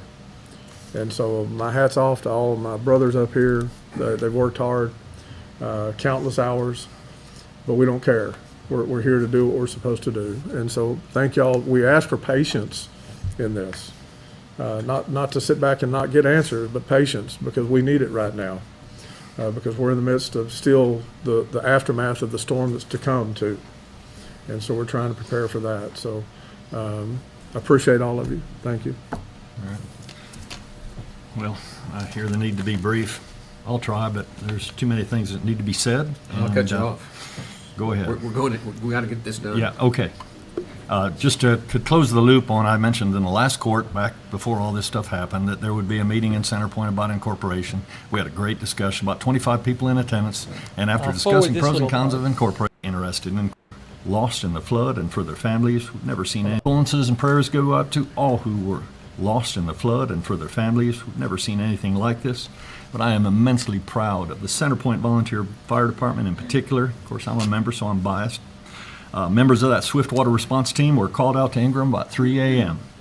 Everyone else received a notice of flooding, and we were called to the station at 5 a.m. All of our people and trucks were sent out by 6 a.m. to alert the public of the impending flood. And knowing that it was coming, we went door to door and got people out. And as a result, no one in our area was lost. And that's just a gift from God. After that, you know, our station had 7 foot of water in it. We were on traffic control to keep people from entering any low water areas, covered streets like Highway 480, China Street, Skyline Drive. And later that afternoon, on the 4th, a woman was rescued who came all the way down through debris and heavy currents and managed to land in a tree, a cypress tree, right across from our station.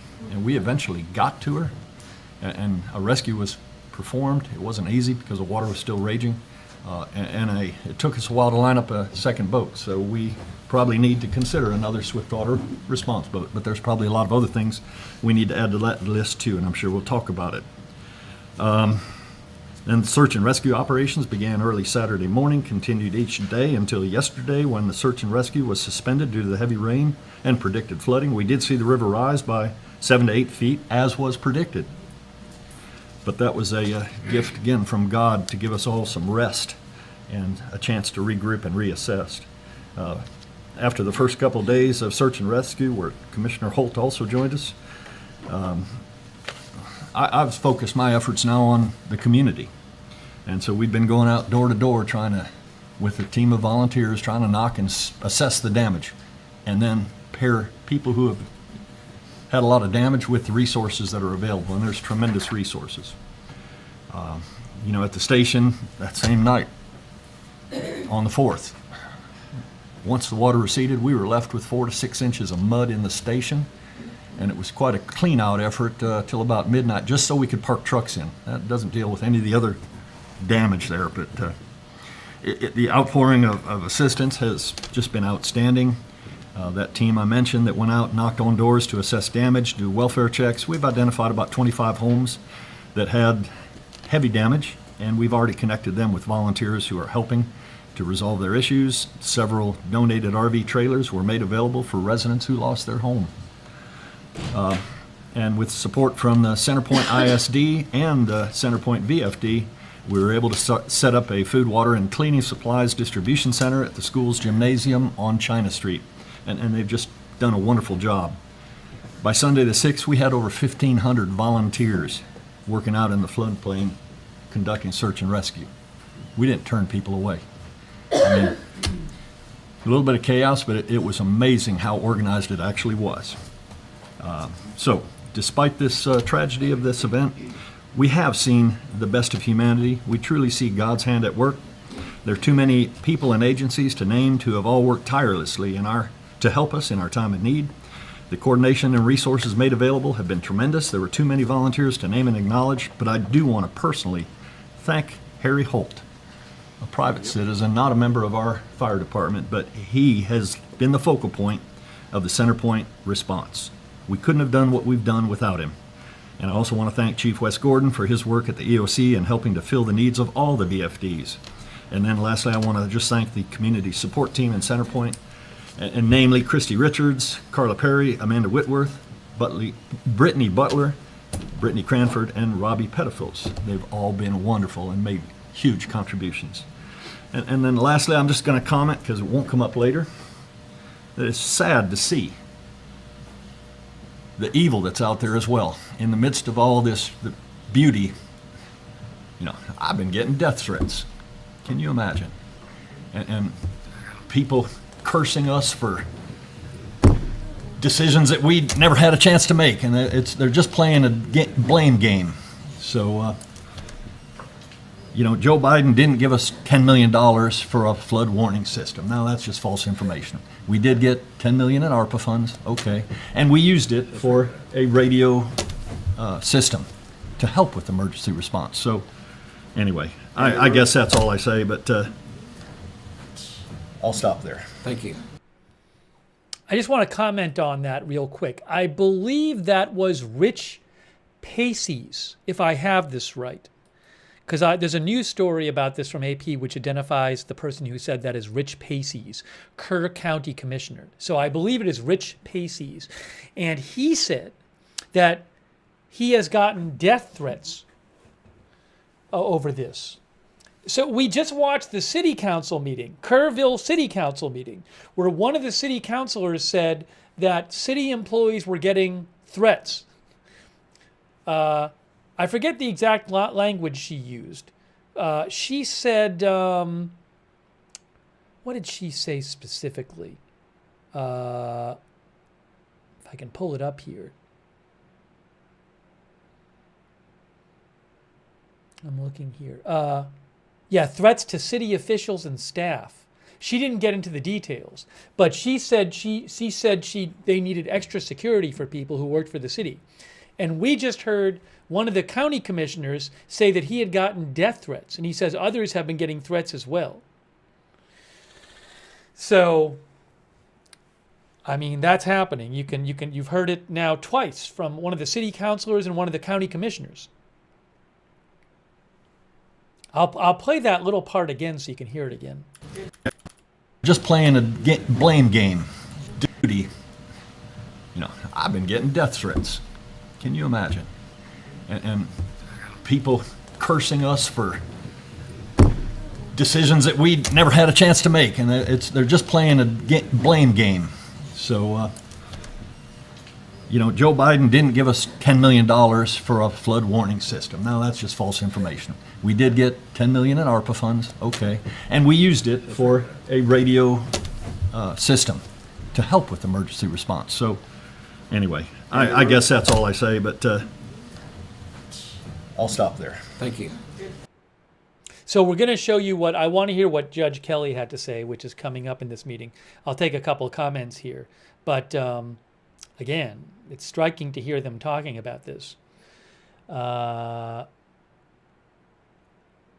see here. Pogo Blank thinks this person has never been called out on his BS for years, so now he's crying about it. Whereas our viewer Stacy says, find out who is making these threats and lock them up. Jesse Lee Bowling says it's sad that they're getting threatened. Yes, as Sipanon says, the city councilor who brought up the threat said she was not leaving until they had committed to having more security for city workers. Chris R.D. says, I don't doubt that the way people are now. Nigel Fortune says, people are nuts, that's just plain wrong. Our viewer, hold on, one of our viewers said, how can you threaten these men and women? Jay Jones thinks there were misappropriated funds. I personally don't know the details about the funds they have and what it was spent on and what it could have been spent on, so I cannot settle those issues for you.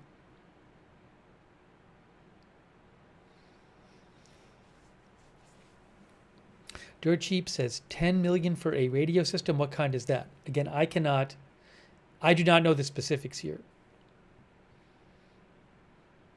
All right, so let's see if we can hear what the judge had to say. He's the judge Judge Kelly in the middle is the lead county official. Again, this is the Kerr County Commissioners meeting for today. Kerr County is where most of the people who died in this died. So most of the human toll was in Kerr County. So you might say, well, this isn't the state meeting, but I mean, you're looking at, this is a meeting of the county commissioners. This is a county meeting in the county which had the most of the human toll from this incident. So let me just see, I'm trying to find the part where Judge Kelly speaks. In effect, please stay off the river for recreational boating. Last week, we lots of searches and stayed with our fire department mostly. So we switched roles between volunteers and commissioners. I'm going to forward through a little bit here. All those people helping. It's pretty impressive. I don't know if I'm kind of telling the truth. I did meet the president and the first lady, but more. Hold on, this is one of the other. We did do an NBC interview arranged by the JIC. I don't know if they'll broadcast it, but it does have Riddell, Holt, and Rice on it. Kind of telling the truth. I did meet the president and the first lady, but more importantly, those other first responders that did some miracle work out there, just impressive people. If you're going to ask me what we need in the future, I always like to kind of seed things for our court. That's what I do. Cell service out west, sirens along the cities, and we need to probably think about more diversion dams, like the one that we voted on previously for grant money down on Cypress Creek and Guadalupe. We need to maybe have engineering look at that and consider more of those upriver. And then. So those were a few recommendations from one of the county commissioners. To probably think about more diversion west, sirens. If you're going to ask me what we need in the future, I always like to kind of seed things for our court. That's what I do.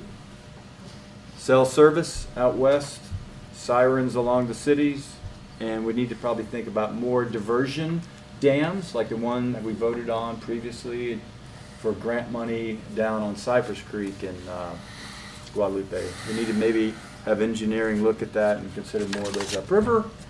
And then the water model does show 36 feet of water in what we saw and what I dealt with on the morning at 5 o'clock in Center Point, and that was moving at 1.5 million gallons per second. So those are the facts that the model show. That's it. Thank you. Okay. Again, I couldn't be more proud of all the first responders, both local. I'm going to forward a little bit through state, here. There. You know, they've lost equipment. Some of them lost everything they had, but they showed up. They showed up. I told Commissioner Holt earlier, you know, in times like this, you know, there's people that run away from a fight, and there's those that run to it.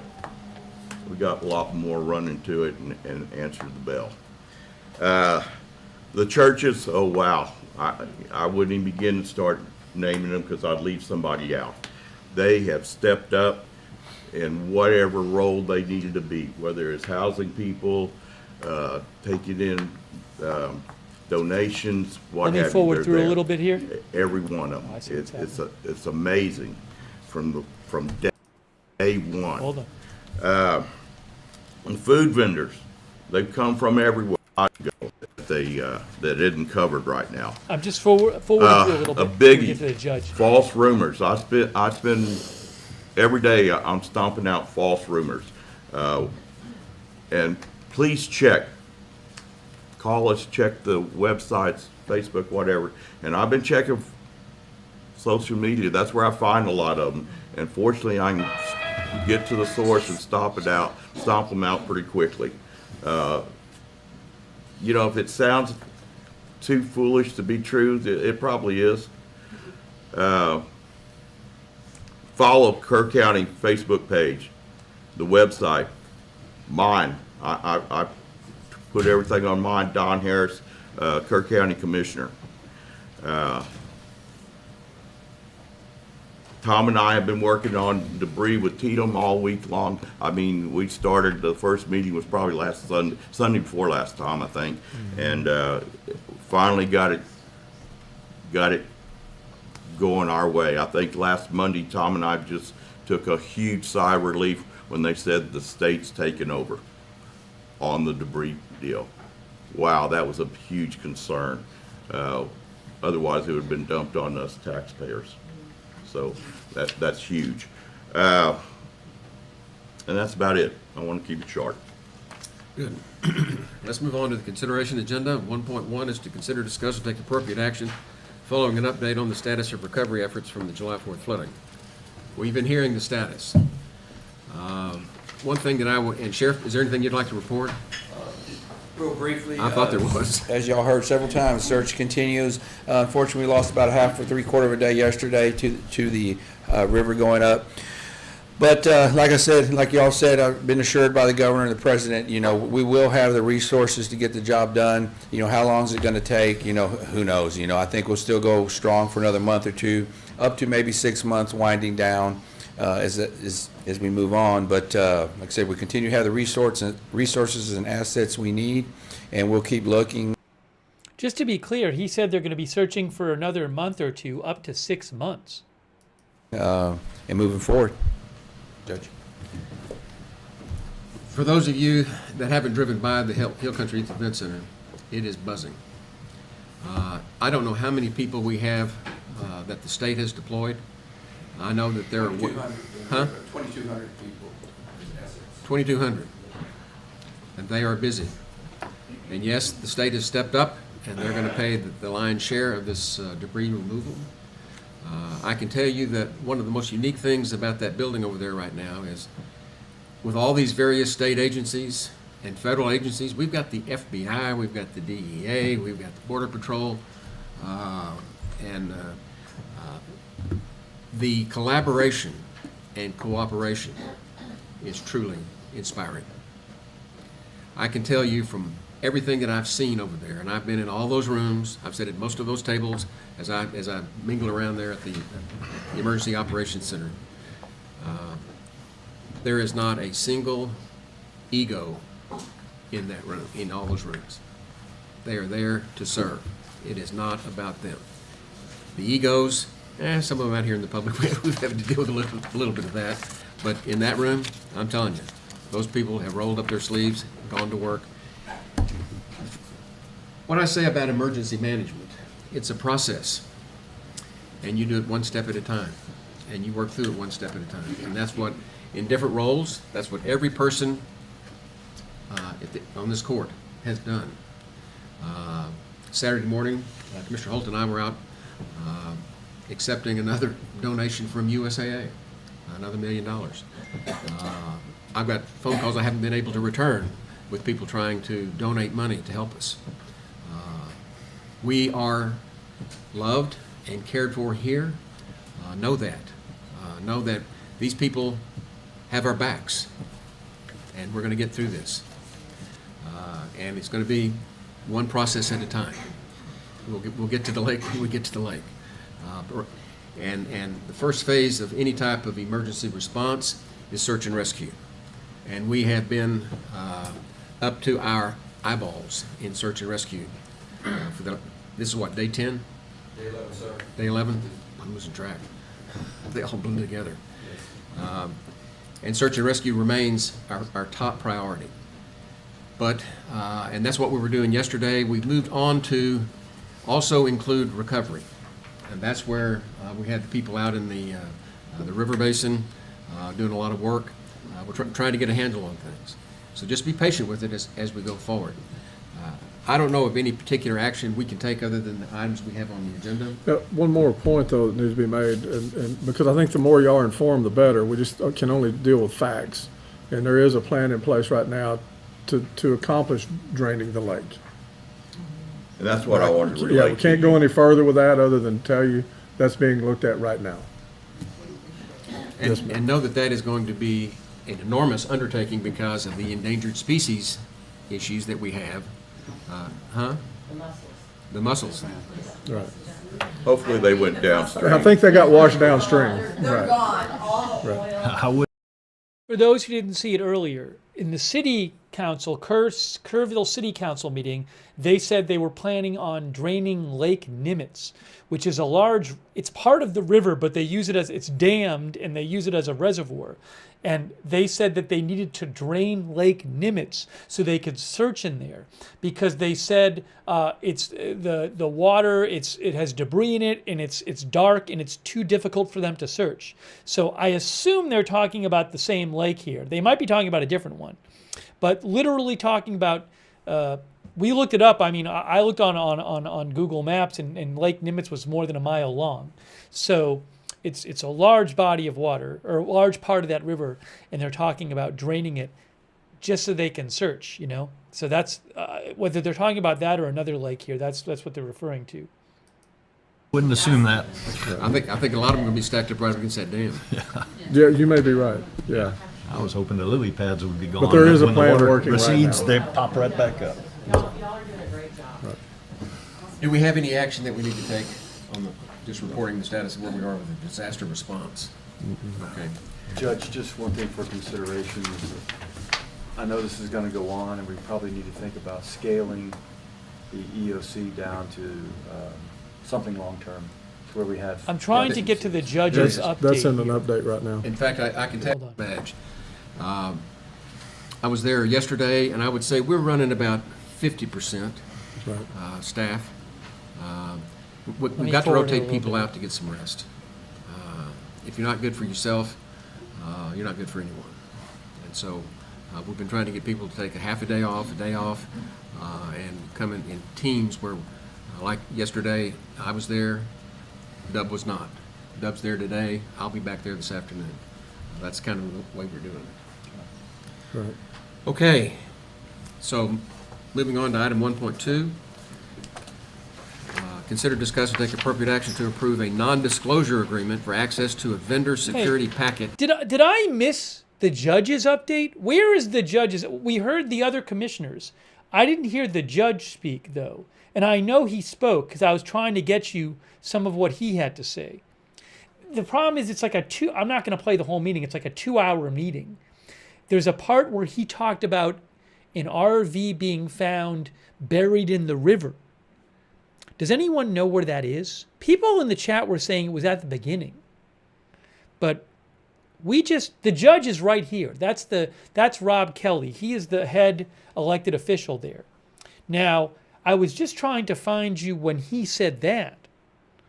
But I don't think he talked before the other people. Maybe somebody... Because they had members of the public speak, unless he talked right at the beginning. Does anybody know? Let's see. I would... My sister and I have been concerned... Unless he said something in response to somebody else. Non-disclosure agreements, I can see. I'll see where I left it off and see what... Doing a lot of work. We're trying to get a handle on things. So just be patient with it as we go. Other than tell you, that's being looked at right now. We were a little past that. Yourself, you're not good for anyone. And so that's where we were. With that, go to the website or call here. Pay period, and if it looks like Right. Worked over 40 hours. Take appropriate action to approve and authorize the county judge. It is no longer. I don't know. I don't know where it is. In front of Nimitz Elementary. Started to do the same thing and still. Congressman was there. Our state. Somehow he didn't get invited to meet. I don't have that for you. What he said, according to the AP story I was looking at today, Rob Kelly said. Let me just see if anybody mentioned it in the chat.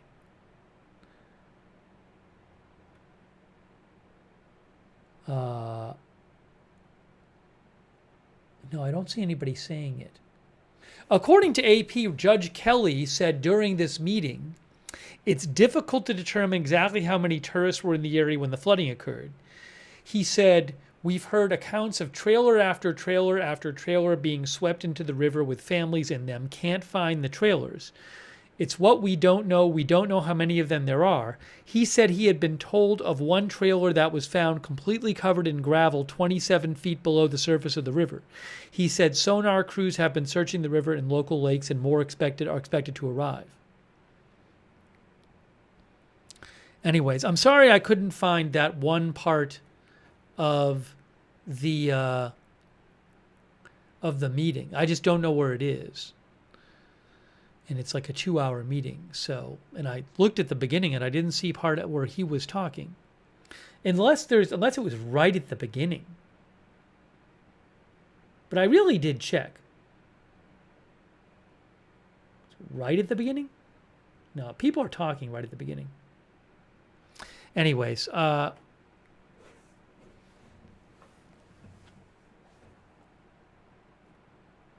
the way, a quick thank you to Allison Hargroves, gave 50 memberships. Oh, I think it's Allison gave now 100 memberships. I believe Allison has given 100 memberships, if I have that right. Hey, Allison, that's really kind of you. Thank you. Make sure you thank Allison or somebody else if they gave you a membership or a gift subscription. Yes, it was her old handle on the first batch. And now her new handle. Thank you, Allison. That's very much appreciated. So, hold on a second here.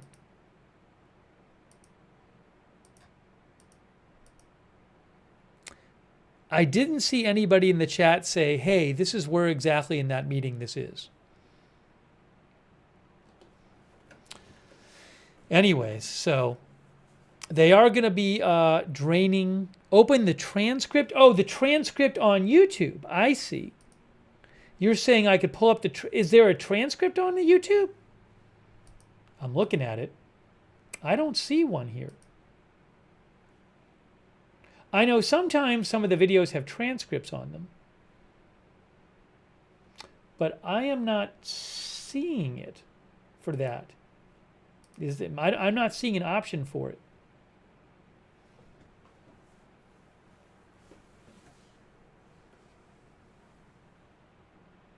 Where is that option, by the way?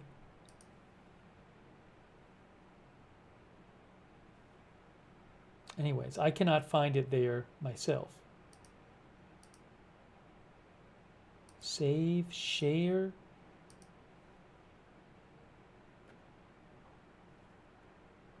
I don't see it. About?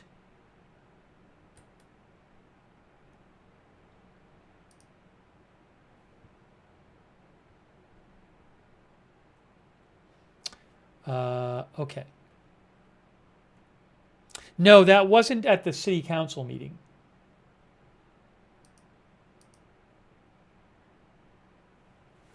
He said it at the county commissioner meeting. Anyways, let's see. I'll read a few more comments here. But in case you missed it, you can go back and watch the press conference. The number missing has gone down to 101 now, which is a positive development.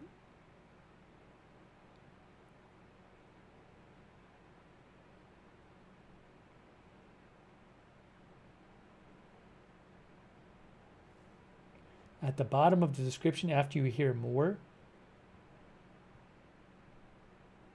it's not there.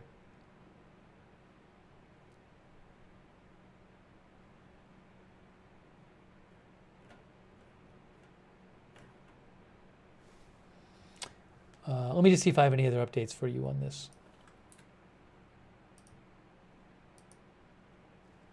Under more after description. Well, I looked at the description and there's no more. It's just one link.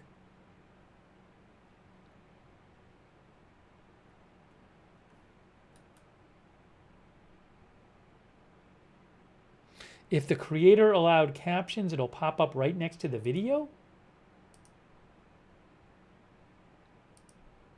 Oh, I don't know. I'm not going to worry about it right at the moment. I'm not going to worry about it at the moment.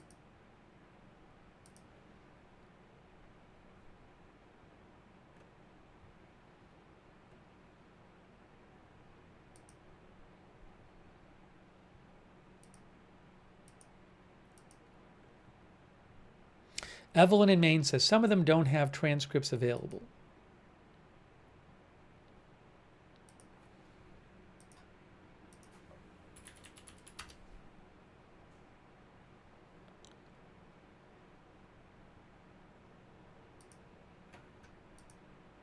Oh, I did have something I want to show you.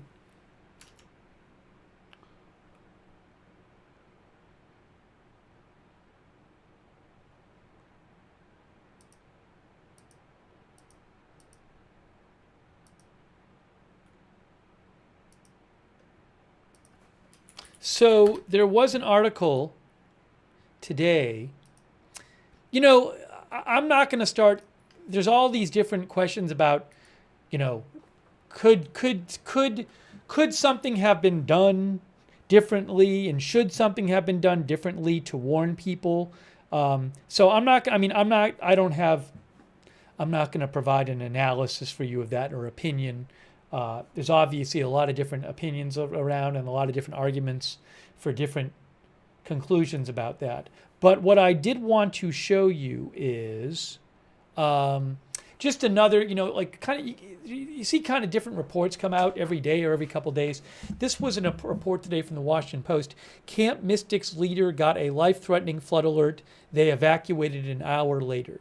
Now, should they evacuated sooner? I don't know. But I want to just point this out. So this was a story today from the Washington Post. Camp Mystic Executive Director Richard Dick Eastland did not begin to evacuate the young campers asleep in cabins near the rapidly rising Guadalupe River for more than an hour after he received a severe flood warning on his phone from the National Weather Service at 1:14 a.m. on July 4th, the family said through a spokesman.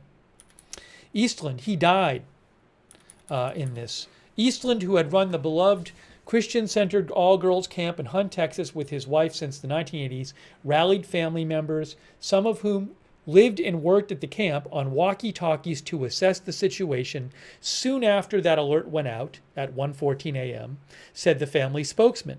At 2:30 a.m., When rain was falling hard and fast, Eastland decided to begin evacuating campers, the family spokesman said.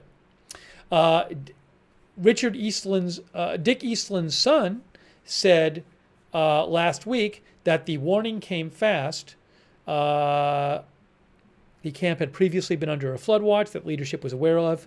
The National Weather Service's more urgent alert at 1:14 a.m. had warned of life-threatening flash flooding in Kerr County, where Camp Mystic is in a flood zone. The alert did not include an evacuation order, the NWS alert. The National Weather Service does not have the authority to issue evacuation orders. The statements from the family are the first indications that leaders at Camp Mystic, which has spotty cell service and a policy that limits the use of cell phones, received a warning about the flood before it devastated its 725-acre campus, killing 27 counselors and campers. Dick Eastland died trying to rescue some of the youngest girls.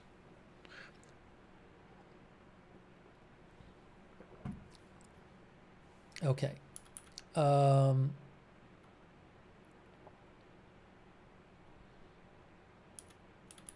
While Camp Mystic was not the only camp in the area to delay its evacuation, a post-examination found that many of the elements that made it special for generations of Texas girls also heightened its risk that night. The camp, 6 miles from the nearest town, was relatively isolated. Campers were not allowed to bring cell phones, and counselors had to keep their cell phones mostly locked away. Some of the cabins were less than 500 feet from the river, a natural feature central to several of the camp's traditions. Interviews with nearly 24 counselors, emergency officials, parents, and experts revealed that as Dick Eastland conferred with family members and other employees about how to respond to the alert, the camp descended into chaos as the flood waters rose. None of the campers, by the way, who were staying in the Bubble Inn cabin have been found alive. Many cabins were built in high-risk flood zones as defined by FEMA. But the waters reached buildings beyond those boundaries. Let me just skip ahead here for a little bit here. As the water encroached, the teenage counselors, cut off from others, were left to make frantic life and death decisions. They began rousting girls from their cabins, the younger campers screaming or crying as they waited for help or were ushered to higher ground. Dick Eastland, 70 years old, and other staffers eventually realized that the Bubble Inn and Twins cabins, which held the littlest girls, some as young as 8, were in the most danger, said Eastland's son. A swirling eddy of water had formed from 2 directions. Dick Eastland and others on site had walkie-talkies which were used to alert the group around 1:35 a.m., the family said. Whether camp leaders called 911 is still unclear. The Hunt Volunteer Fire Department's chief told the Post he did not receive any requests for help coming from the camp. The camp had a loudspeaker system, but it would have gone silent without electricity. Okay.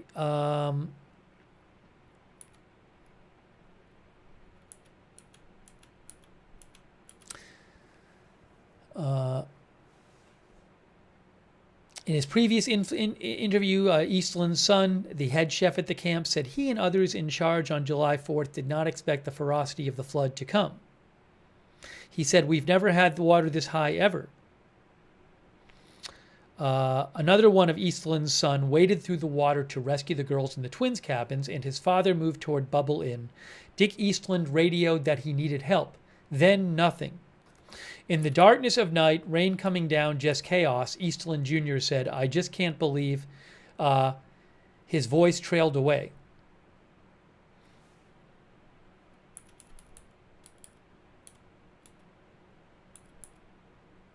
It was almost inevitable that the cabins at Camp Mystic would experience massive flooding, 3 experts said. FEMA in 2013 approved appeals from Camp Mystic to exempt several structures from a flood zone designation, according to federal records. An expert, Oliver Wing, the chief scientific officer at Fathom, a water risk intelligence firm, said, "It's just obvious that this is a place that should never have been built upon. There should not be a single inhabited structure in a floodway. It's unforgivable what's happened here, said this water risk intelligence expert.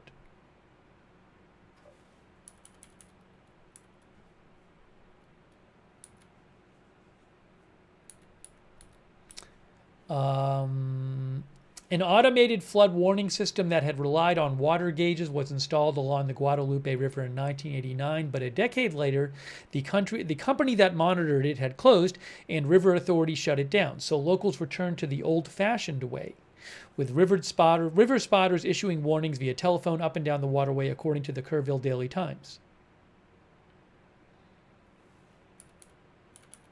As the waters began rising around 2 a.m., counselors were given conflicting messages about how to keep the approximately 550 campers safe from the danger around them, according to interviews. One counselor, Ainsley Bashara, for the Gigglebox cabin, told the Post that she sat anxiously watching her campers through flashes of lightning, checking her watch at 1:58 a.m. Not long after, she heard 8-year-olds in a nearby cabin start shrieking, and then saw older girls running up the road with blankets and pillows to the recreation hall on higher ground. "Are we staying or leaving?" she yelled out the window. "Stay in your cabin," she recalled a staff member shouting back. She and the other counselors decided to leave when water breached their cabin around 3 a.m. After a staff member removed the window screens from the outside, allowing them to escape, the counselors took the girls through waist-high water and up a nearby hill. She said she could hear girls in another cabin begging for help over the roaring river. Just terrible. Lady Lara Clement said her daughter Nancy, an 18-year-old counselor and camp photographer, was woken up by the rain at 1:30 a.m. As water rushed inside the staff cabin, the Baylor University student climbed to the roof. She was still there at 5 a.m. when she texted her mother she was safe.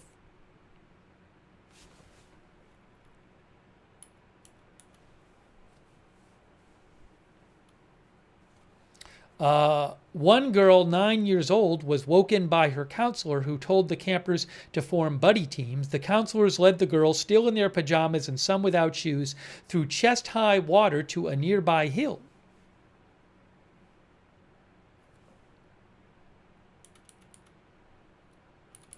The camp director, Dick Eastland, was found in a black SUV with 3 other girls from the camp he had been trying to rescue. No one made it.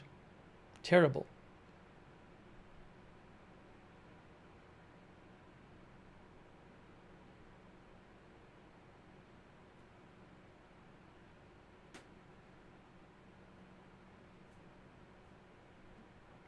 At 11:28 a.m., parents received the first email communication from the camp.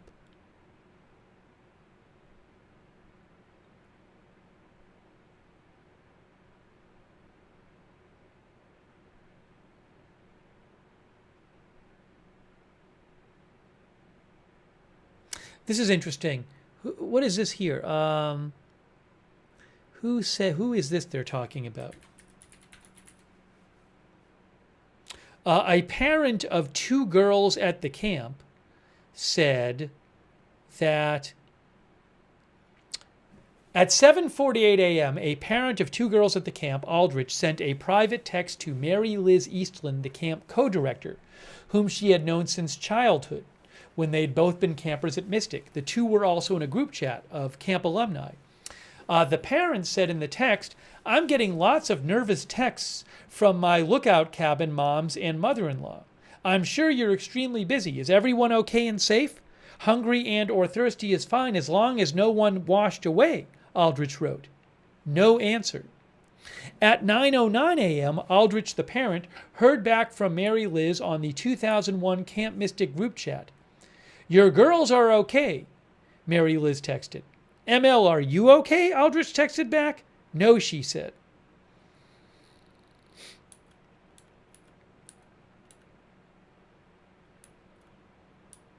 Anyways, it's just very sad.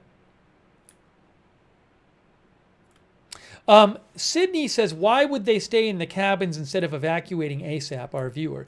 Yeah, it is certainly an interesting part of this article where they talked to one counselor for the Gigglebox cabin. And she told the Washington Post she sat anxiously watching her campers through flashes of lightning, checking her watch at 1:58 a.m. Not long after, she heard 8-year-olds in a nearby cabin start shrieking and then saw older girls running up the road with blankets and pillows to the recreation hall on higher ground. "Are we staying or leaving?" she yelled out the window. "Stay in your cabin," she recalled a staff member shouting back. She and the other counselors decided to leave about an hour later when water breached their cabin around 3 a.m. After a staff member removed the window screens from the outside, allowing them to escape, the counselors took the girls through waist-high water up to a nearby hill. She said she could hear girls in another cabin begging for help over the roaring river. It's just terrible. So it certainly sounds quite chaotic there. Again, I don't have all the details. This is an article from today that the Post has. You can see they've assembled the different pieces of information that they've got, for example, from interviews. So I'm not going to start laying blame on people or anything like that, but you get a sense of the chaos. And also, something that's scary is you see these counselors, at least in some situations, they had to make these decisions for themselves.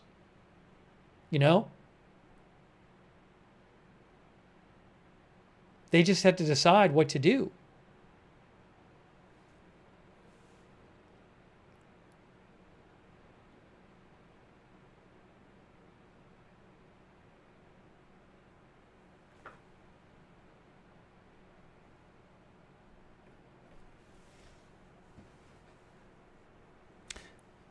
Local dial tone says it's horrific. I hope those camps are gone for good. Well, I mean, I think what you're probably saying is I hope they don't stay in a place I hope they don't exist in a way that's vulnerable to flooding. I mean, this camp has been around for decades and many people have loved the camp. So, but certainly you wouldn't want anything like this to ever happen again.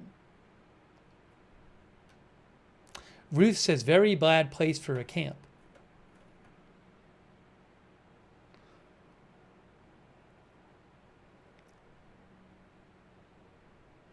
Wicked Code says, I thought it really got going at 4 a.m., the flooding. So the flooding happened more at different places at different times along the river. But I mean, you can see right here some times. Hunt, by the way, where this camp is to the west of Kerrville. So they would have gotten the water sooner than Kerrville would. I believe the camp director's wife survived.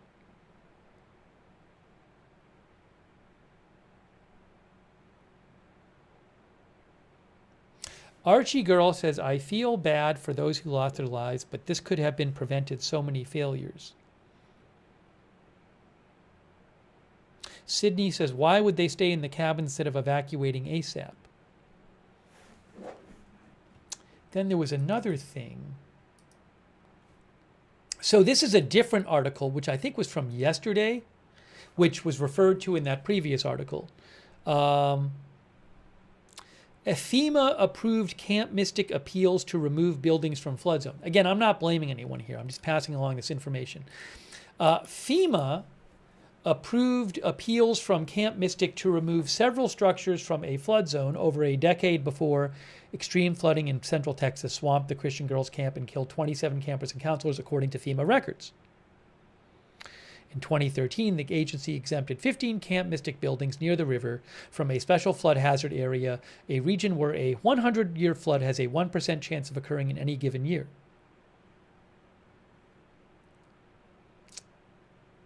The change meant the camp was no longer required to buy flood insurance for the structures.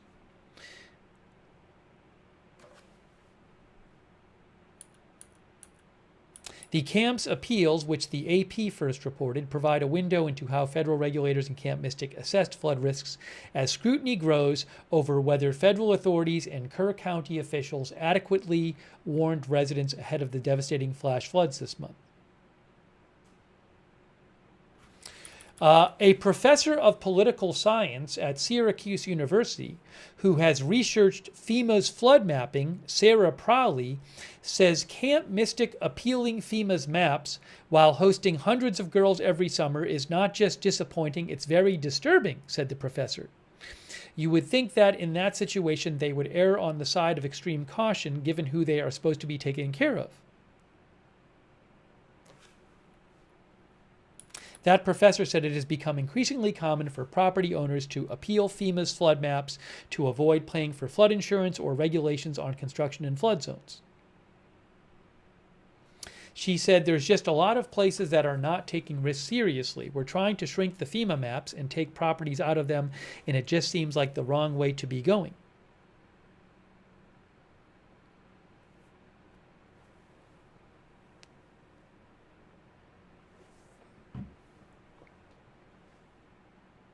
Oh, one of our Chris Lee found the part where of the commissioners meeting where it mentions the.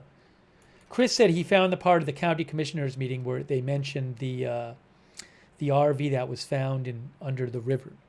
Thanks, Chris. I will check that out in a second.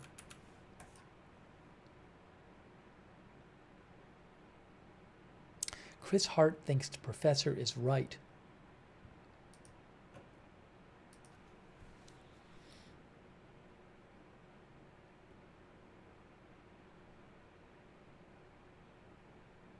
Yeah, here's the article from AP about something, about a similar, this topic here. Again, I'm not blaming anyone right now. I'm just passing this along. FEMA removed dozens of Camp Mystic buildings from a 100-year flood map before expansion records show. Federal regulators repeatedly granted appeals to remove Camp Mystic's buildings from their 100-year flood map, loosening oversight as the camp operated and expanded in a dangerous floodplain in the years before the flooding. FEMA included the prestigious girls' summer camp in a special flood hazard area in its national flood insurance map for Kerr County in 2011, which means it was required to have flood insurance and faced tighter regulation on any future construction projects. That designation means an area is likely to be inundated during a 100-year flood, one so severe enough that it only has a 1% chance of happening in any given year. The flood was far more severe than the 100-year event envisioned by FEMA, experts said. They quote Sarah Prowley, too, Syracuse University associate professor who has extensively studied FEMA's flood map determinations. She said it was particularly disturbing that a camp in charge of the safety of so many young people would receive exemptions from basic flood regulation. She said, it's a mystery to me why they weren't taking proactive steps to move structures away from the risk, let alone challenging what seems like a very reasonable map that shows these structures were in the 100-year flood zone.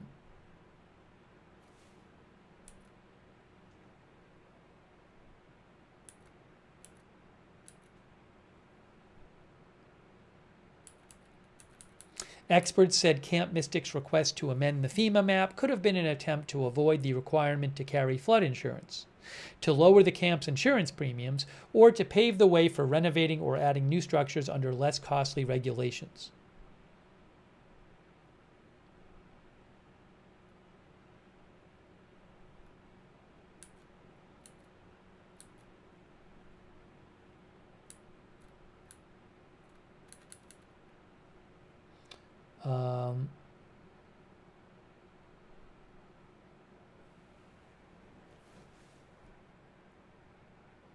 Okay, so again, this is just one of these topics that I'm guessing there will be questions about as this whole thing is looked into.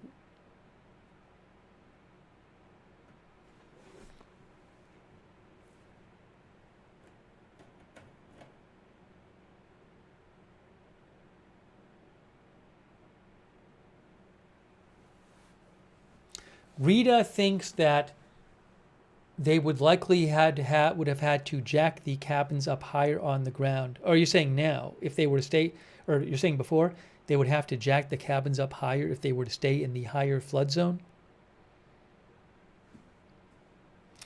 Mike Vulcan thinks 100-year flood happening every other month nowadays. Two old people says kids died in 1987, so they should have had plans and taken extra precautions. You're referring to...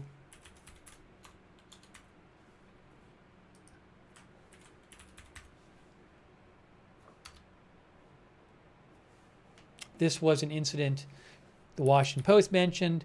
In July 1987, 10 teenagers were killed as they fled a flash flood at Pato Gold Ranch, a Christian camp also along the Guadalupe River.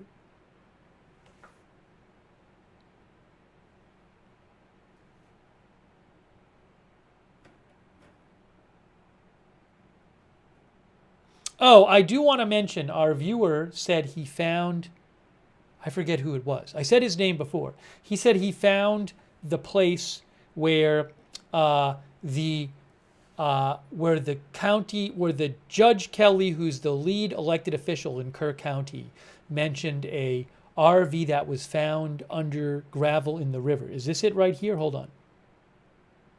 Do is take a look at who you oversee, and with regard to the sheriff's office, I'm working with that.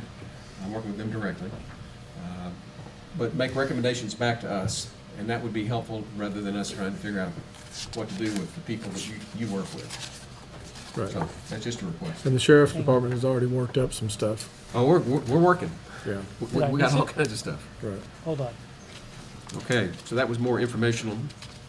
115 is to consider, discuss, and take appropriate action to appoint Lisa Walter as the Kirk. Was it before this? Did I skip over? Harris, and volunteer fire department would be Paces. Moving on to OSSF. I might have had the wrong time code. Chris, could you post the time code again? I thought Chris posted the time code, but I might have copied it down wrong. I thought I had it. Thank you, PZ Papa Zulu, for your support. Also, Allison Hargroves, and I would again like to show you that before we end the stream.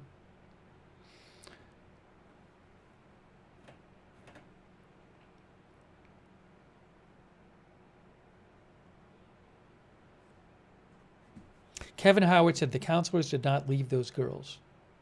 Barbara Engro thinks the camp makes millions of dollars. It's just pure greed. That's what Barbara thinks. Oh, hold on. Chris Lee mentioned it. 127.26. I thought I looked at that, Chris. So was that the incorrect time code?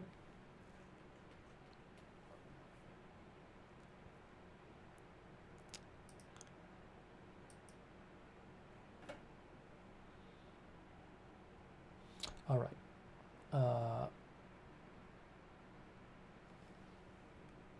I was trying to show you that one part of the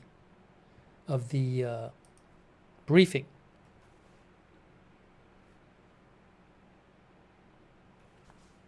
Right at the end. Chris says it was right at the end. Right at the end. Okay, let's see. Let's go to the end of the county commissioners meeting and see what was said. But, and you hear about the missing. And I try to explain to people, if they were at the camps, they're accounted for one way or the other. We've got that accounting. If they live here, people are letting us know what's going on, and they're accounted for.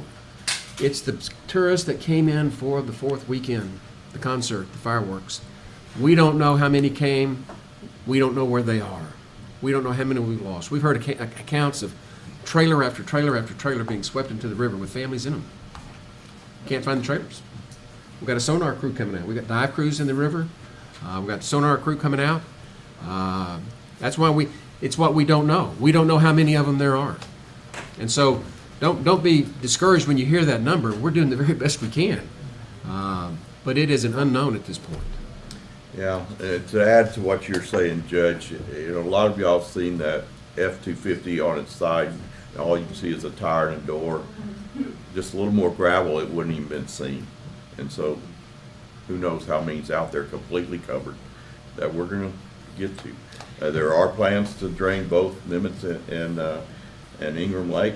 I don't know which order it's going to happen, but that's in the works. That's in the works to see what's there. Is like Ann Carr said earlier, you know, she had a little bit different reason, but the reason we're going to do it right off the bat is for recovery. See what's under there. And, So, and, and Keep follow up on Lions that. Park included in that. An incident that was reported to me. Remind me. They found a trailer that's completely covered up with gravel and dirt, that gravel, in the river, 27 feet below the surface of the water. So we, 27 feet below the surface of the water. So we don't know what's down there. And we've searched it all the way to Canyon Lake, just so you know. All the way.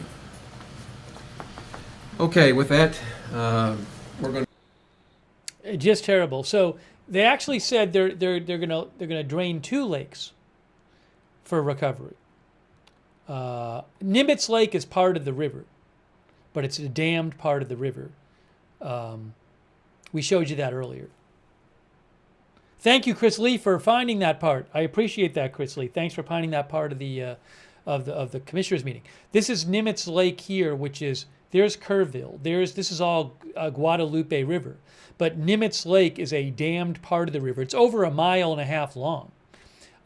They're going to drain it to search in there. And then they said the other one they're going to drain is Ingram Lake. Did they say Ingram Lake? Ingram Lake Dam. So that's over here. Ingram Lake Dam, Lake New Ingram. So it must be this one, I'm guessing. There's also a Lake Old Ingram there. Well, something in here. That's to the west. Ingram. But Hunt, Texas is over here. So both of those are downstream from the camp, by the way. They're going to be draining basically 2 large segments of the Guadalupe River to search. As you heard, they think there are vehicles and I would think maybe people who are just buried in those areas who they have buried in debris, can't find them.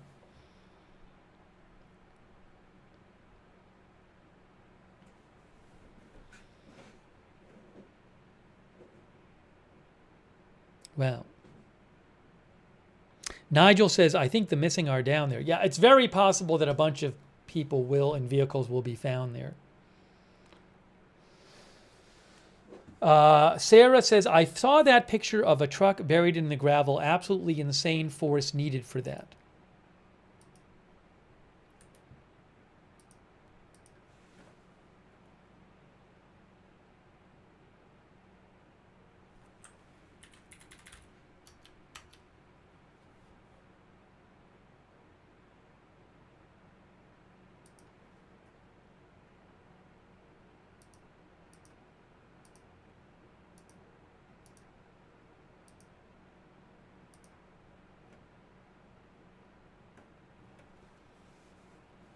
Are they rebuilding the summer camp? I don't know. I do not know. Austin Batman says, I wonder if news crews will be there for the draining of the lakes. Well, I wouldn't think you'd have any live shots because you might find things. Or maybe they'd have to pause the camera or something.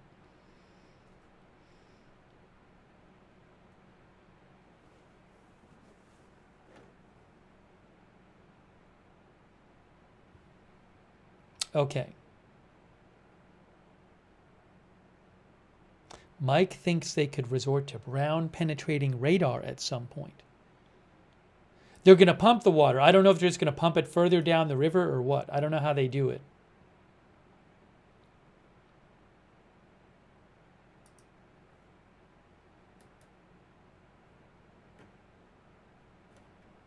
Okay. Guys, I think at this point we're going to start wrapping up this stream. But I'm glad we were able to get an update. If you missed it, we watched the state update in which we learned that the number of missing has fallen to 101 from about 160, 170, which is positive news. The number of deaths reported, confirmed, is 131, which isn't really different than earlier in the day. So It's not that the number of missing dropped because the number of deaths went up so much. So still 101 missing, which is awful. Still 131 dead, which is awful. At least the number of missing came down. But it's possible that some of these people won't be found until they drain these lakes they're going to drain these parts of the river. And I don't know when that's going to be. So if you missed it, we watched the state press conference.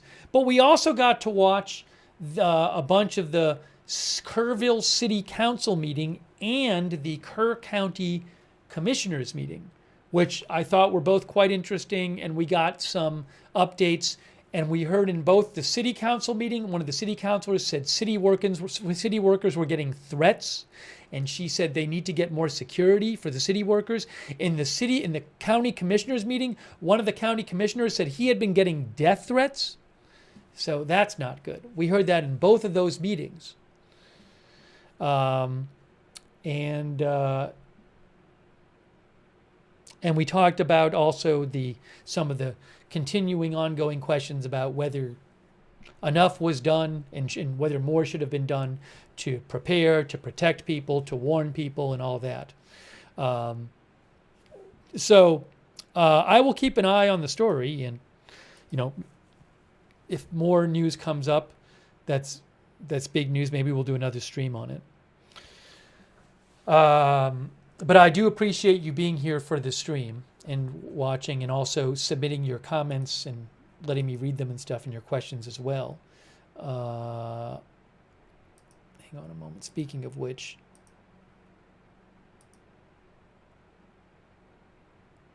thanks to Scylla for Truth, who sent me a document about the Texas bid process. I'm not going to be looking at that right now. Maybe I'll check it out later. Thanks, Scylla, for sending that is. Carlos Lycia asked about where the missing people will be found. Thank you, Carlos. I missed your question. I got a couple more comments I want to read here quickly. So I don't know, but again, it's possible they could find them in these two parts of the river they're going to be draining. Sharon Snyder said a counselor on national news said a PA system was used to deliver messages to all cabins. No message was sent from the home office over the PA system to any camp cottage. Now, one of the articles we were reading said that if the power was out, that wouldn't work. And I believe there were reports of power being out at the camp. So I don't know if power hadn't gone out there, which it reportedly did, would they have sent some kind of message to the camp? I don't know. Thanks, Sharon, for mentioning that. I think one of the articles we mentioned talked about that earlier. But I'm just trying to find it really quickly. I don't know if I can find it on short notice. No, I can't find it right now. But, the camp had a loudspeaker system, said the Washington Post, but it would have gone silent without electricity. Hold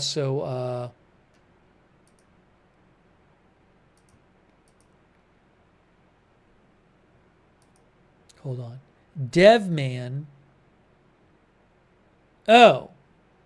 DevMan sent me, but that's not, DevMan sent me how to get the transcript, but from a different video. I don't think that video, that works on the video I was looking at. Well, that's good to know. Thanks, DevMan. DevMan was looking at a different video. DevMan sent me transcript instructions. Thank you. We found what we needed to find anyway. So thank you for watching this stream. If there's updates, other updates, I will post them on my X account, which is @Lookner. You can follow me there if you want for breaking news updates @Lookner on X. If there's some other big news tonight about some other story, we can come on and do another live stream. But if you want to subscribe, follow the channel, we cover all kinds of live breaking news without an agenda, agenda-free TV. And make sure you turn notifications on. We have a notification system that works great. It's really reliable and it's free. You sign up once and you get sent a notification whenever we go live, which can be very helpful because I don't know when big breaking news is going to happen in advance, so I can't tell you every time in advance when we're coming on the air. If you want to sign up for the notifications, the mods will post the link in the chat. You can also find the link to the notifications in the description of this video on YouTube and Facebook. But make sure you sign up for the notifications. Also, I want to thank our moderators, who are awesome, and I really appreciate them being here on our different platforms. They're the ones who allow us to have chat rooms and keep them civil and under control. Beth Mythical over there, Ruth, thanks so much for moderating. I see we're having still issues with the chat names.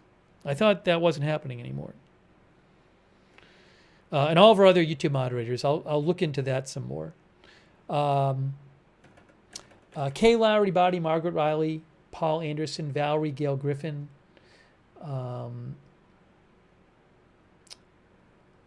and I'm missing one over there on Facebook. Shannon Davis Hughes, thanks so much for moderating on Facebook. Linda Belk, Larry, Misha on X. Bastion Girl, Idaho Star, I Got That Fire, Matthew Kohai 3, Mick Britches, and Surly Dev on Twitch. Thank you for moderating. Thanks to everybody who supported the channel during the broadcast. I think I got everybody. People like Allison Hargroves and Jean-Paul LaChance with the memberships and everybody else who I thanked. Very much appreciate your support for the channel. And also, again, if you were thinking about donating to the flood victims, 2 suggestions I can give. One is the Kerr County Flood Relief Fund, which Kerr County, Kerrville City officials have talked about online and during their press conferences. So I will post a link to that in the chat in case you're interested. And also, you can also go to GoFundMe. GoFundMe, literally, if you go to GoFundMe.com, they have their own Texas flooding support fund. And they also have individual GoFundMes there. So just a couple of ways you can support if you want. Let's see. And we also have a chat where you can chat with other viewers when we're not on the air. The Agenda Free TV Discord chat. Check it out. It's free. A bunch of our viewers like doing that. The link is the same as the free notifications link. So you can check that out if you want. Another good way to find out when we're live, follow us on X at Agenda Free TV. I always post there when we're going live. I also post updates about the channel there at Agenda Free TV. And for those on YouTube, I would suggest turning on the YouTube notifications.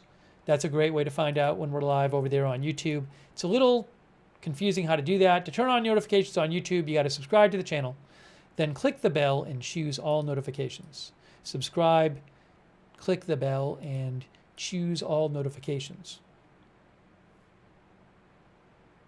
Thanks also for putting up with me showing those local meetings. You know, I know they might not seem like the most exciting things to show the local meetings, but I mean, you can get a lot of information for those, and that's where, I mean, that's where people are on the ground, you know, doing the everyday rescue and recovery and dealing with this stuff. And so I thought we heard a lot of interesting things in those local meetings.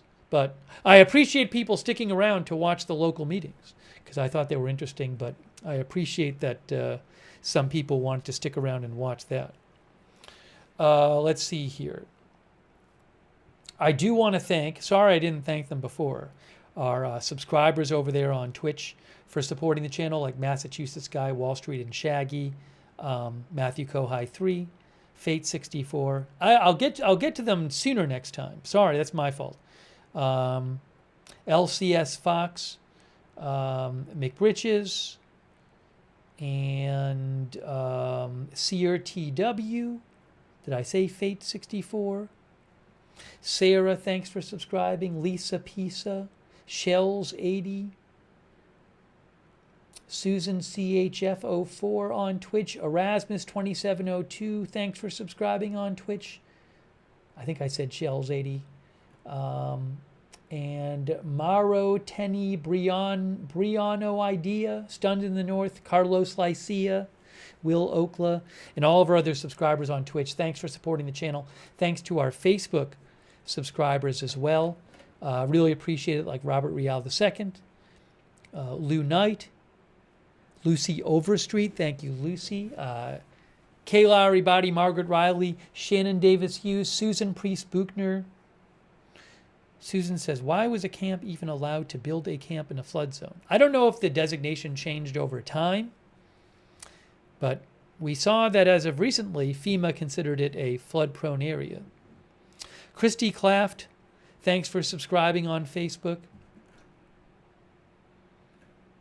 And all of our other Facebook subscribers over there. Kristen McConnell Gates, Erin Van Ness, Sharon Klassen Goslin, thank you. And our YouTube members, thanks so much to you, including all of our new members. Eric Johnson, Evelyn in Maine, Joe Hart, Bluesy Girl, Roger Shoemaker, Wickedest Witch, Merc88, Just Me Leia, Austin Batman, History Underfoot, Jean-Paul Lachance, John. Are people getting this weird screen name thing on YouTube on other channels or just this one? Sea Chase, Gigi's Kitties, thanks for being members. JK Cinar, Skies Awake, Chris N, Senga Girl. Thanks to everybody also for sending me updates and news and letting me know what you're hearing about the different news stories. Thank you. I very much appreciate that. Wickedest Witch, thanks for being a member. Allison Hargrove, Samurai Projects. Jay David. Cheryl Simpson, Sydney. Eddie V. Austin Batman. Stacy 37. Pat WMT. Confidence in God. Midas Cam. Tina D1. B. Earhart. Skies Awake. Gary Baines. Roger Shoemaker. CAC813. And all of our other members as well.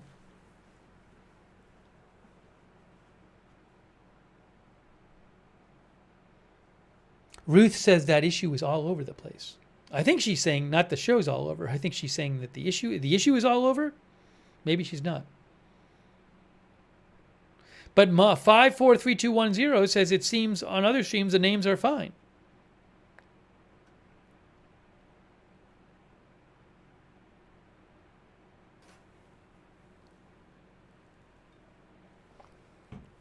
Oh, Ruth says for her it's all over on other channels. Chris Lee says, same all over YouTube for me. Beth Mythical says, me too. Okay. All right, guys. I am wrapping up this stream. Again, I really appreciate you joining the coverage. And I will be on the lookout for other news as well. And we will be on the air covering other news stories soon, I am sure. Thanks, CC143, for subscribing. I Rule All says, hope is not lost. And thanks, John 0001, our member. Ballet Tuna says, Texas has stated this is not the time for learning lessons. Think of the victims.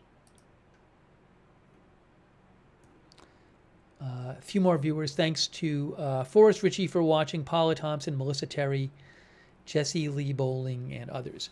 All right, that is it for now. You've been watching our live update on the Texas flooding. If you missed the press conference, the state one, or you want to see some of the city council meeting or county commissioners meeting, which were both quite interesting, you can rewind the broadcast. That is it for now. Thank you for watching. We'll see you soon with more live breaking news coverage right here at Agenda Free TV.